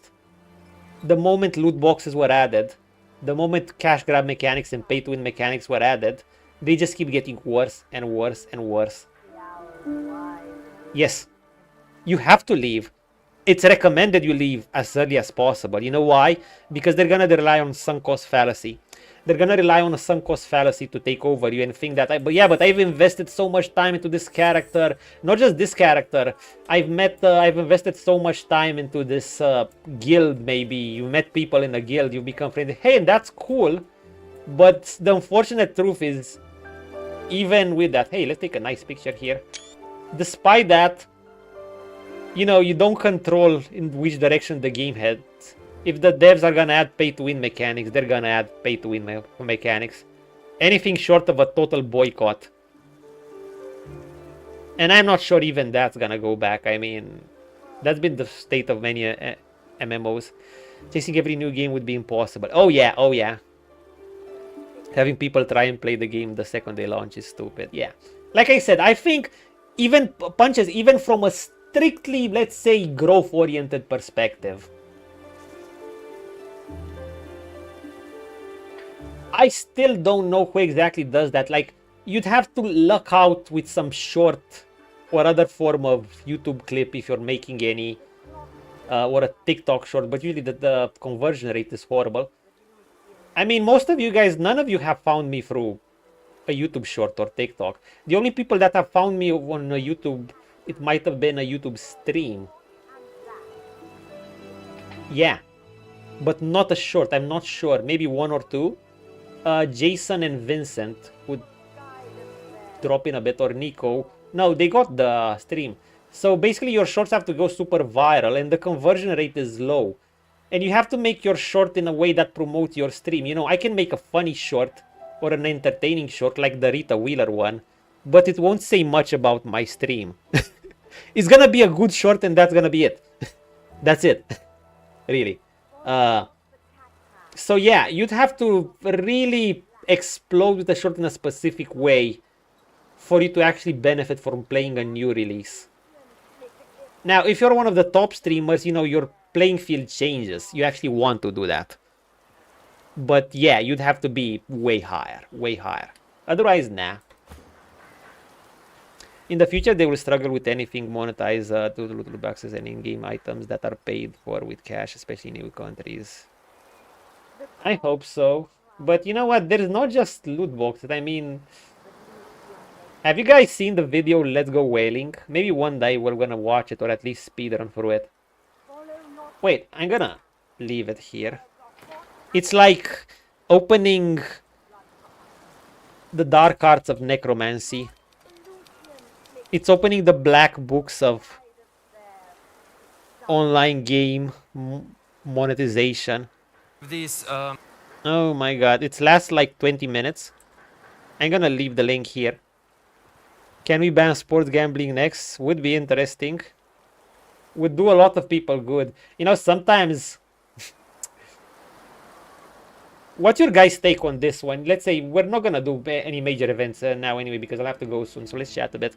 Do you guys think we sometimes have too much freedom? Like, I feel like at this point, sometimes, you know, we prioritize freedom, but sometimes I think that there should be some, I don't know, restrictions or at least some motivation to not do it. But that's not enough for some people, like, because that's not how addiction works. If you're deterred, if you're addicted to something, a deterrent is not enough. Like gambling. Like, people literally can screw their lives over this shit. They have the freedom to gamble their fucking house on a... Like, sometimes I feel like if you'd give me the option to choose, like, let's say if I had a family member or friend that would get addicted to gambling, and I had the choice to remove their freedom of gambling, and if you tell me that choice would actually prevent them from throwing their whole lives away, I would do it. I would say, okay, that freedom ain't it. That's the type of freedom that's gonna screw you over. That's the issue. People get bored and make dumb decisions. We should give them better. Yeah, I mean, better option is actually the best choice. I mean, that's like the way, you know, it's even the method of weight loss or something. You can use it in many ways, or quitting, you know. You can, how do you weight loss? Let's say diets. Personally, I think diets are kind of stupid in many ways. Because diet is a temporary thing. You can just revert back to your usual habits if you're overweight. If you want to do it, you have to do it consistently. You have to adopt that thing into your lifestyle. And you do that by basically switching up, getting your similar nutrients and things to fulfill your taste buds through other means. And you have plenty of options. You can do that. So instead of going on abstinence for like a month and being like, wow, look how well I dieted, okay, time to relapse. Of course you're gonna relapse, because you can't wait to get done with the diet. It's a torturous process for you. You can't handle the torture. You can only handle it for a while, then you're gonna relapse because you think, yo, I earned this. Yeah, you have earned this, but the point is to maintain your weight consistently. Define freedom, because your true freedom might be different to others' opinion. I mean, it was what I said. Basically, let's say if one of your close friends or family, if you had the chance to remove their freedom of gambling, their entire livelihood, house even, they had a house or something, cars away, would you do it? I think yes. If I had the option to stop them, I'd say no, don't gamble this. Like, sure, I could say you have the freedom to completely ruin your life, but I would do what I can. I do whatever I can to say no, you should not do that.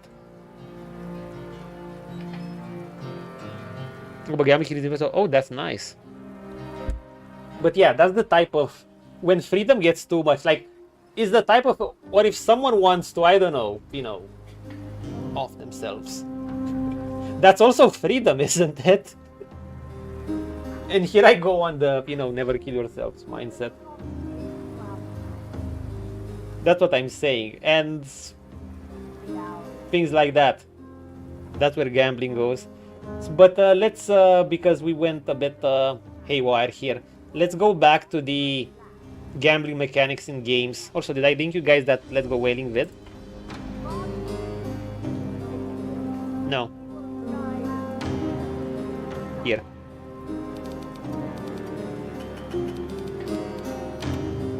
Okay. It's okay, I'm gonna put it on my Twitch chat too. The horror. If you haven't seen it, I highly recommend you go. Henry, the comments are hilarious too. And that's actually not a troll, apparently. It's real. I'm sure there are even more advanced tricks now. That was made a while back on how to monetize. It started from mobile games, but you could mount it in MMOs too, and you know, how to lure you in. These are things I can't unsee once I see them. You know, I can't not know them.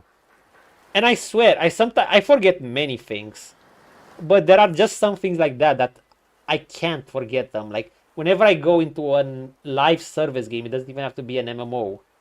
I'm gonna be antennas are gonna be my senses, my spidey senses are gonna be way on high alert. And the moment I get a sense of either pay to win or some stupid RNG like mechanic, and I'm sure. Look, I've sometimes been tempted to play gachas. No, nothing against anyone who play gachas. They have evolved in a number of ways. Some have fun mechanics, some have fun stories and characters. But then I'm hit with the energy gating mechanics, the RNG, the gambling, and eventually you get into the, you know, they throw in that shit at you that makes you frustrated. They give you first they give you the enjoyment part, then they add obstacles to your enjoyment, frustrating obstacles. You know, it's not in a fun way. They give you frustrating obstacles. They give you need to do this to grind, but you're gated by energy, but you can't do this. You have to do this the hard way, and the hard way is frustrating. But you have an option to skip all of these frustrating parts by paying a shitload. Like for me, you know, the concept of getting new characters via randomly drawing cards instead of or buying them straight up, instead of meeting them as a natural part in the story, like, you know, like how we meet one of these characters, or how you meet your companion is Baldur's Gate 3, or how you meet Panam or Judy or whoever else in Cyberpunk is just it's wild when you're not used to it. I'm like, I have friends who plays gachas, don't get me wrong, and I'm like, sometimes I'm like, how do you guys put up with this? I mean, they're used to it, but I'm like, how do you guys are used to being literally low-key robbed in your face, and you just say yes? It's kind of scary how adaptable humans are in a sense, because we can adapt to some of the worst things. Like, it's literally, to me, it's like complete cuckoldery behavior.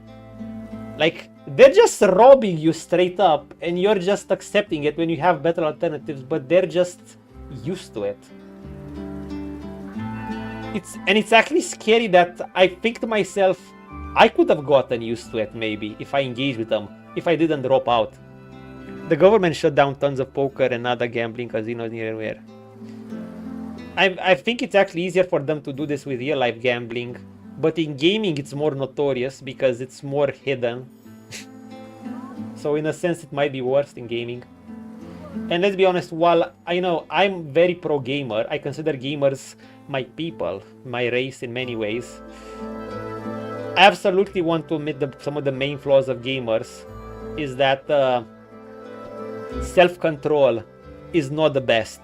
Addiction to many of these things is rampart, always has been, and that makes you very prone to predatory mechanics. In my case, I've become, maybe I could agree, I've become too extreme. Like in the sense that I sense these straight up, but you know what? I don't regret that, because I sense these fast, and the moment I get a whiff of these, I bail out. Do you know why I bail out? Exactly so the sunk cost fallacy setting doesn't get to set in. I give it no chance to settle in. I cut it out immediately. I'm like, okay, don't give yourself time to even get attached to the game, or even this. That's what they want you to do, so you don't quit, so they have you. Immediately, I start losing interest, and that's a good thing. Does the game still have mechanics I'd enjoy? Yes, absolutely. Sometimes I think, damn it, But no. At the very least, I might stick to a game for a bit longer, but the moment I get a whiff of either too much RNG-like mechanics or gambling-like mechanics or predatory mechanics in general, pay-to-win ones, I'm already planning my exit route. I'm thinking I might just play a week or two more to see this part. But my long-term idea of commitment is already gone. I'm already planning my exit, and that's that. As someone in the Borderlands community, it has created many gamblers, I'm sure. Yeah. And they're probably, you know, sunk cost fallacies have probably sit in, so they don't really want to separate. You know, they're probably attached to the community, they're attached to the game. And yeah, it's much harder to leave. That was me in like 1-2 years of Perfect World International. I was very attached to my character, I was attached to my guild. I was so attached to everything, I did not want to leave. I just powered through the addition of loot box after loot box after loot box until the point where it just became unbearable to play. It just never got better. And I finally still had to quit. The issue was it was just harder to quit, but you know, everything got better after that. The only issue is I wasted a lot more time. I stood a lot more time than I should have. It was a useful experience once, but doing it again would just be learning nothing, really. It would just be deja vu. I'd consider it regressing to like late teens, manly. A much more naive variant of myself. It would be utter regression. My character development arc would be going backwards. You know when PewDiePie says it's evolving, manly is evolving backwards. That would be me. That would be me closing my eyes to all these MMO predatory mechanics that we see. So I'm never gonna go with that again. That's the same with League. While I'm saying I'm never gonna hate play a game, I already hate play that game. Some people don't understand the term hate playing. If you don't understand it, I'll explain it to you right away. It means literally playing, or they say they'll never do it. It happens, yes. You're sunk cost fallacy in a game because you played it for so long. You're so attached to a game, to environment, maybe community, any aspect of a game, that even though you hate the direction the game is going, and you're seeing it getting worse and worse and never better, and you know that a part of you knows deep down is not gonna get better. You see people quitting, you see they're telling you the same thing, but you just think, maybe I can power through that, maybe I can do. No, dude, you don't have control. The devs have ultimate control. If the devs core design is rotten, you're not changing you're one person, you're not changing the avalanche. Anything short of a boycott won't do it. Oh, that's the Pokemon community. I bet. So yeah, I hate playing League for a year. That was an absolutely miserable experience. I was basically getting 10% enjoyment, 80% hate. It was basically playing, in a sense, I was accumulating hatred towards the game out of my curiosity kept me going, and you know, a stupid retarded sense of pride and ego. I don't know what for. I wasn't even challenger. I was high diamond, but you know, oh my god, but I put so much time into this game. What am I gonna do? And that game was keeping me from playing other, even within gaming, on top of other issues. Okay, let me read you guys' comment because I'm ranting here. How our sport lottery work? Here is a company drives the lottery, but they work through for the government, and all that money that loses people goes to sports stuff. Oh, I see. Pokemon to some extent. It comes with it naturally. Any PvP game can make people wild. Yeah. Obviously, there's a lot of ego attached, and you know, it makes sense for ego to be attached. I mean, obviously, a point of PvP is largely you face against the other guy, and if you're better in whatever skill expression the game has, usually many, you know, it means you're better or worse. So there's obviously gonna be ego, and but sometimes there's not just ego against the player. There's an ego of quitting the game. You know, it feels like if you quit a competitive game, the game beat you. Because you know, unlike a single player game, you're never meant to beat the game.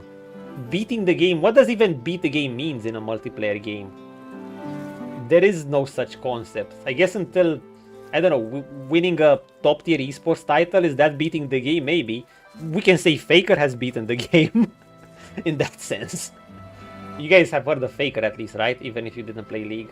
You know, that Korean top, the best player in the world. I don't know if he's still playing now, but he probably is, from Korea. But in general, you know, you don't beat the game. There's no... The game is not meant to be beaten. There's either beating the other player or losing to the other player. So you're obviously gonna have an ego. You stopped your PvP streak so far, I might go back, but need a hard drive to even install. I mean, I'm not saying I'm not gonna try. I still love PvP when I'm feeling a bit competitive. Even in Where Winds Meet, I played... I think I got into the upper ranks. Legend 1. Yeah. I dropped some after, but that's what I started playing. I didn't enjoy the PvP that much, but well, I enjoyed it for a while, but not long term. So that was it. Yo, can we... I think I can get some chats in here. Let's enter this house. Ark Schoolhouse. What do we have here? Piano.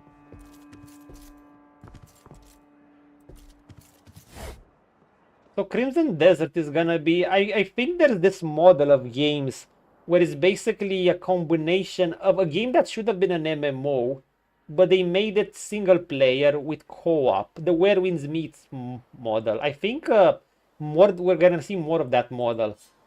Crimson Desert is probably gonna follow that, but it might focus even more on the single player part. Now, that's a game I might get on just because, you know, I'm curious to play it early. In fact, well, in the case of any live service game, it's often indicated to play them early, largely because they follow different paths compared to single player games.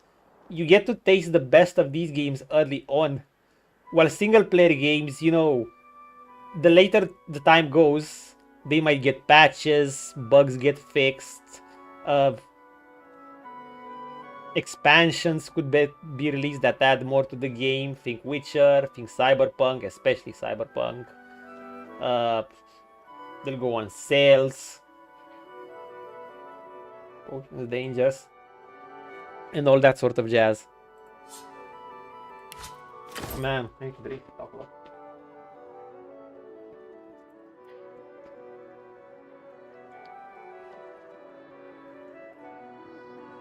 Drink water, you hydrated bitch moment. Well, I'm glad I got the... I killed the... Well, I didn't kill the Kraken, it ran away. We fought the Kraken. Roll call. Been a while since any new students were registered here. Not that this comes as any surprise. Just look at the place. Okay, so it's a dead school. Hello. I've had just about enough of... Oh. This place is already overrun with addicts and orphans, and now I've got to deal with...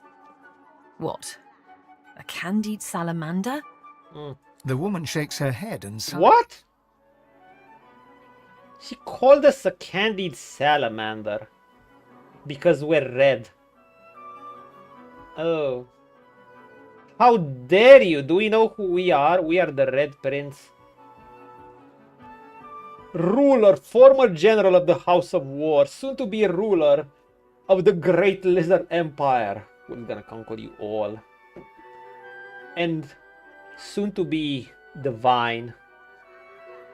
How dare you? I'm not gonna fund your school now. I should stop caring so much. But the kids... Just kidding, I can take a joke. They don't deserve this void-infested hellhole we're handing to them. What is it? Or what was it? Nah, he was joking. Things, you know.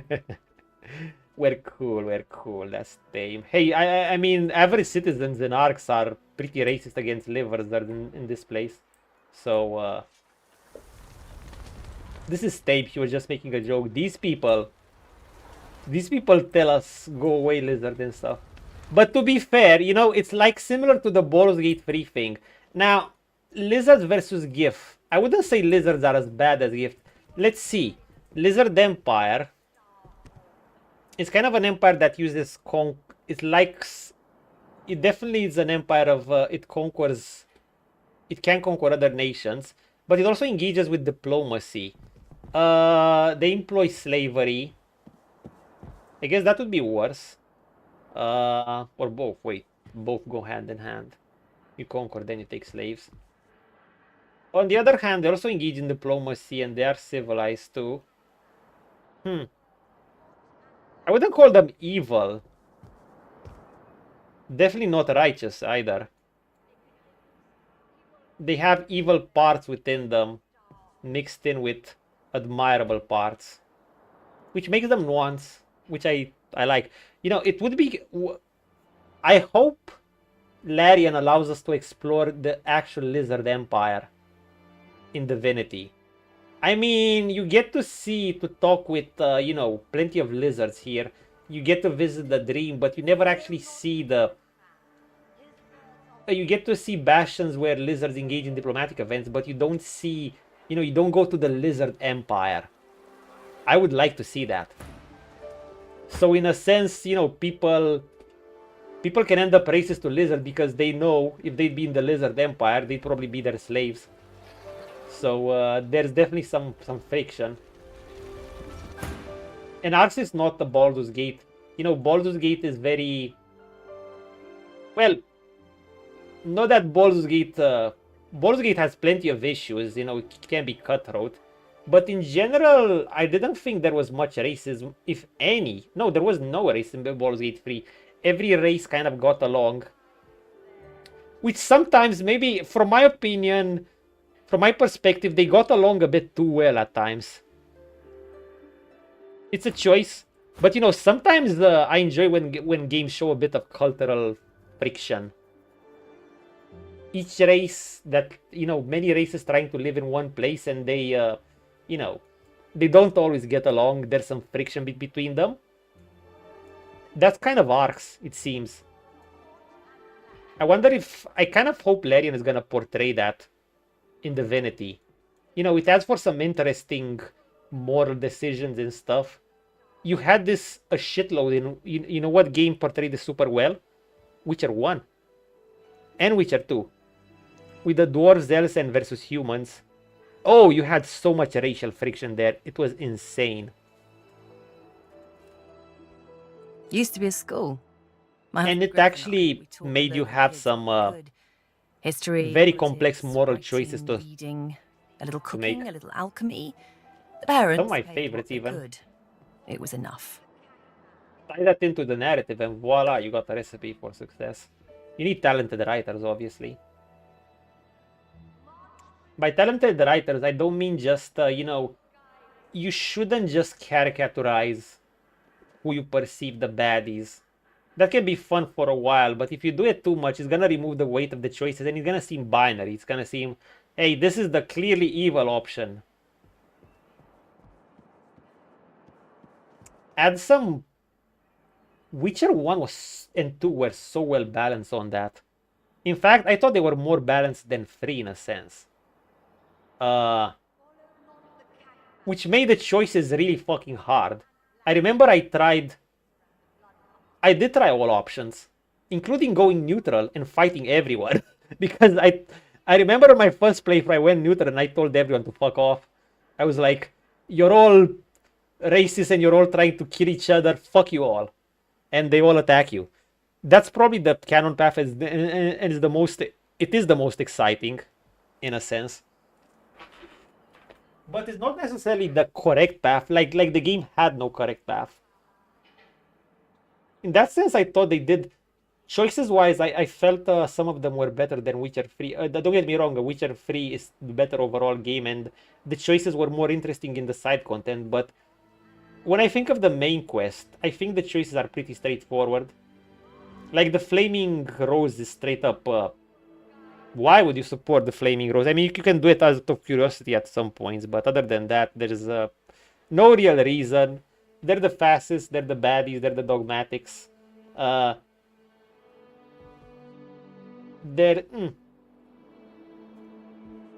I don't know. In Witcher 1, they're more tact about it. And they can also provide some benefits, like they provide some more safety, while if you support the Squirtles, they're actually terrorists. You know, it says freedom fighter terrorist depends on perspective. They'll actually kill and kidnap people, so you can play either faction. You can play the more pro-freedom fighter / terrorist Geralt, or at least supporting your faction, or the more dogmatic, the fascist Flaming Rose. Either one, or you can tell all of them to fuck off.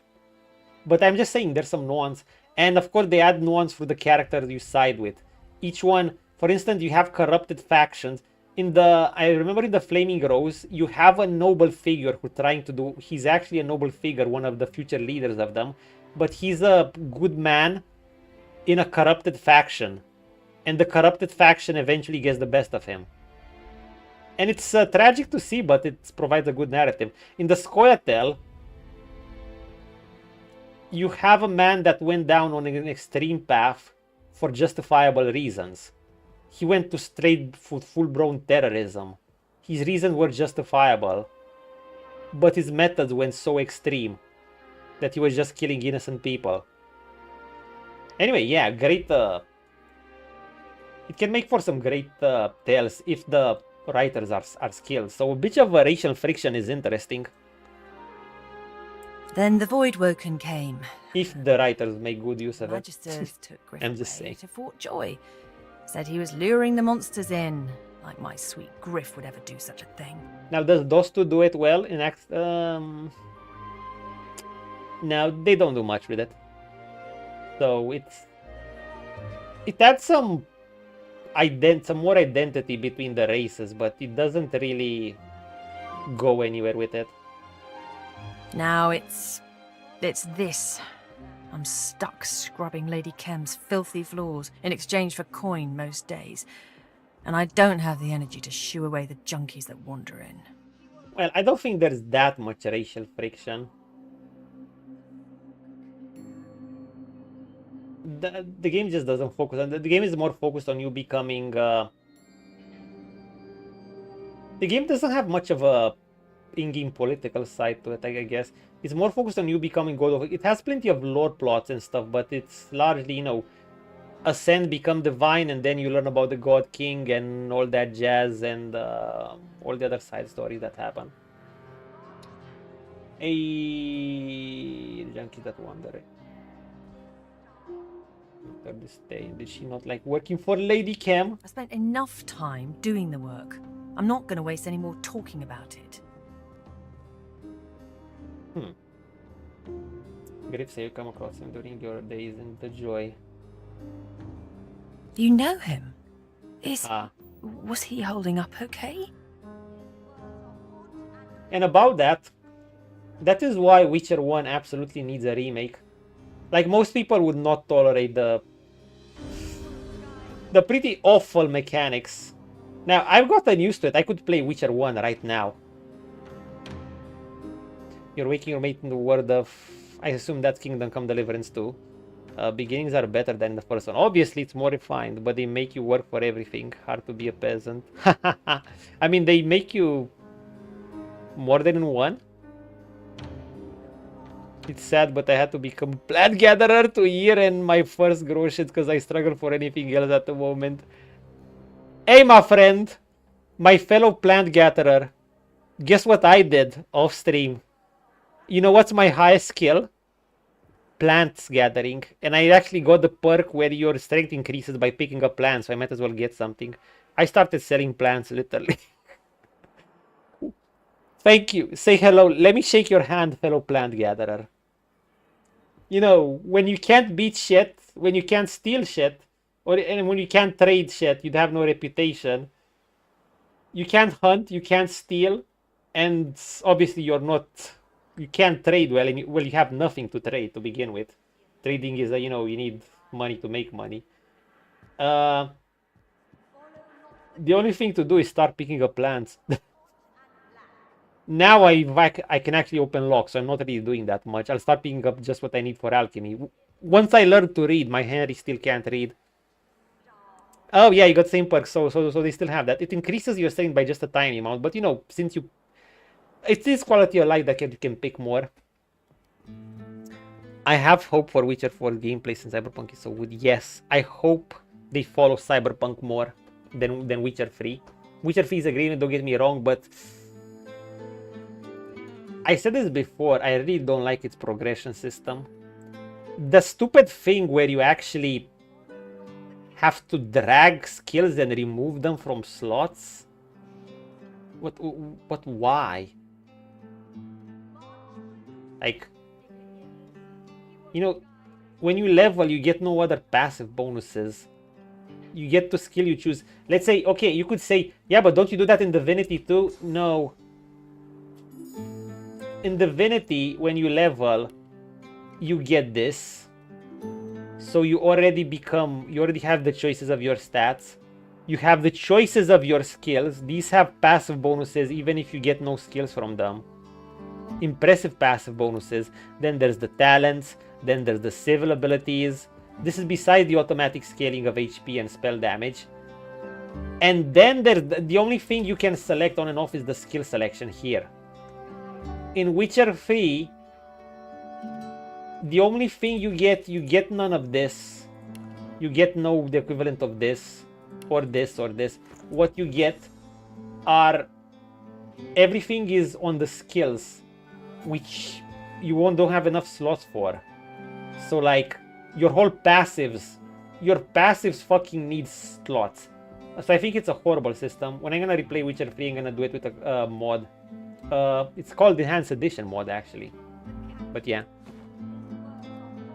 You're the lowest of the lows. Hey, but it's satisfying to grow. You guys are gonna see that. I don't think you played. I mean, I think Punches said he played Gothic 1. God, I can't wait for the remake. I can't wait, and at the other hand, I'm also... I don't know. I'm afraid they're gonna screw it up too. We're gonna see. Gothic is such an old game. One day I'm gonna probably stream for the whole franchise. I'm gonna try to go either through a...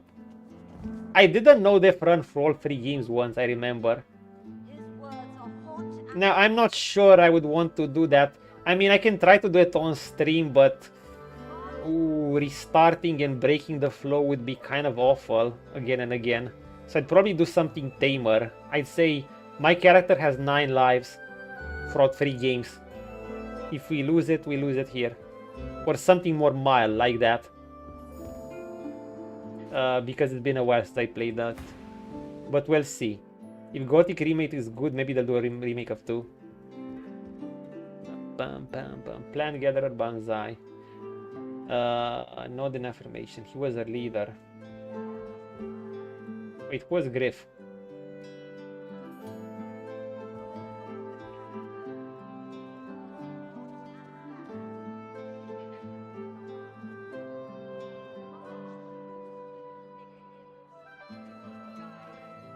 I think he was a tyrant. But we're gonna, we're just gonna tell her a white lie. That sounds like Griff, all right. I'm telling you, if he were here, he'd have this place cleaned up in no time. If the squatters were gone, I could start fresh. Scour the place down, get the school going again. Get out from under Lady Kem's posh thumb. Squatters?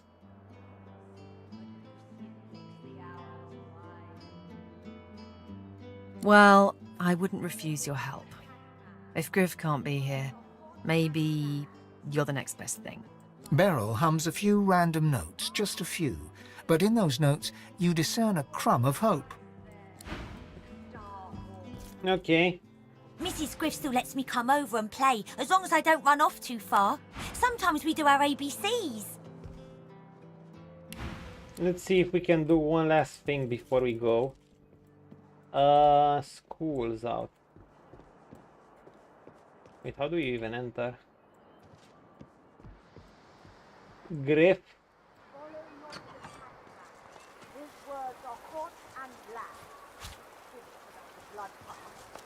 Oh.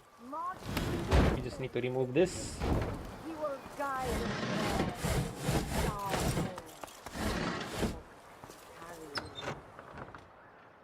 Oh, that's it. Well, School's out, I dare Bit of have a good days, guys. See ya, punches. Yeah, I'm gonna be gone soon too. Tomorrow I'm gonna be streaming Resident Evil 2. Yeah, we're probably gonna finish it, but I might want to do Claire's run. So yeah, we're gonna have a nice longer session, hopefully. Well, hot and black. as long as it takes to finish it. Shimmers around the blood path. Aye. March for Lucian, flicker imps. He will guide Yeah. us there to the Star Hall. Look over there. Shiny light. Do you see them? The mist steps. Each one is an echo of Lucian's dreams. Pray be his. Oh, this is a nice They place. lead through the silver puffs and into the hall. She bows towards nothing in particular and fingers the collar of her priestly garb, then looks Oh, yeah, at this you was with a school. dark, sunken eyes. Wait, what's she doing? She's preaching and she's... Then there's the griff. There's a kid here, I guess.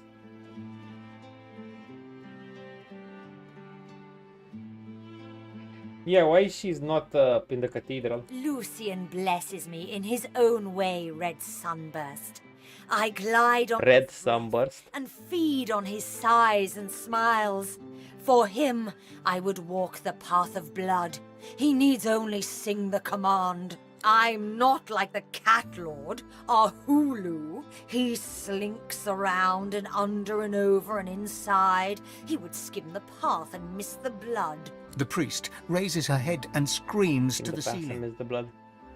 Lucian, my wings are ready. I will flap and flit-flop when your words go blue. Our Hulu does not deserve your warm. Guys, I think she's a bit off the deep end, you know? And you thought Rivellon was flat? Nah. What about the Cat Lord? I hear he avoids Lucian's He is. Toughmaker, the path of blood. He is a defier Nice outfit, of though. Lucian's will, Shine Beast. The crypt waits for only divine, devout, devoted. Divine, it is devout, not an devoted. easy make trial. Bypass the blood, and Lucian brings the rumble. Sky quakes across the heavens. What Lucian said. Punishment for the easy walk. The priest waves her arms through the air, drawing your attention to these non-existent skyquakes. High quakes.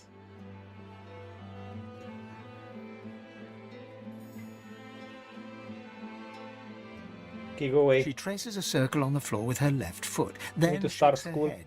You're stymied by the foot gesture, but the head shake is more than clear. Oh shit. No strength nor wits? Fuck.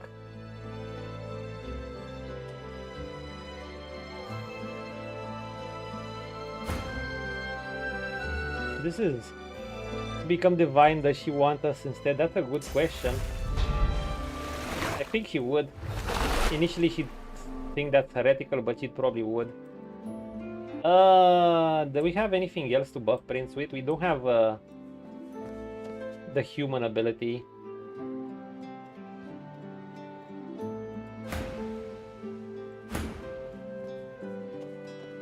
Hold up.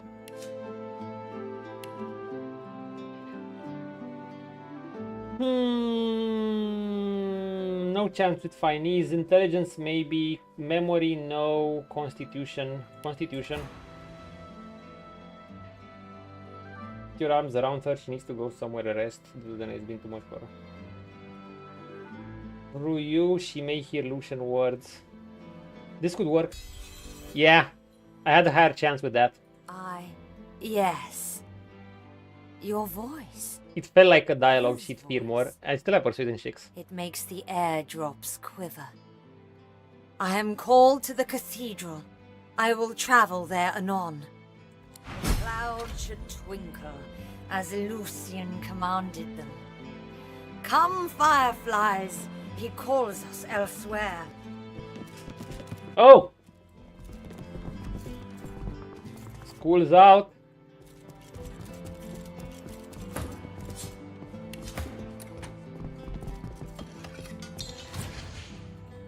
Well, that's that. Come Firefly, she calls us elsewhere. I think it was just resting there. So, How's the eviction going? We are done. Is that... Wait, really? They're Decent gone. XP. That's good news. Maybe our hard work wasn't all for nothing then. Not a Is bad there place to anything I go can do to show my early thanks? here.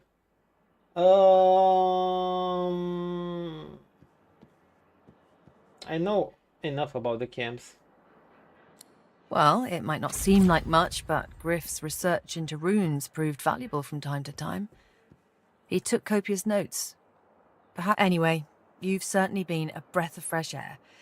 You're no Griff, but it's been good having you around.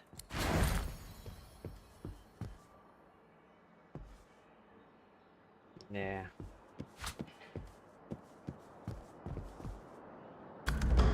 Maybe we should have asked about the camps, but you already know anything already know everything about the camps.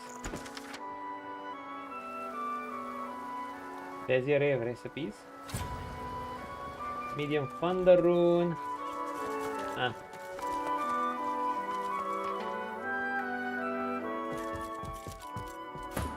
Yeah, I could loot this with beast.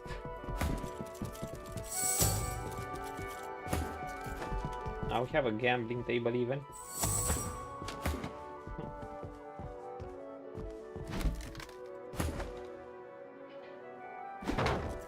Okay, guys, we are done. I have to head for work.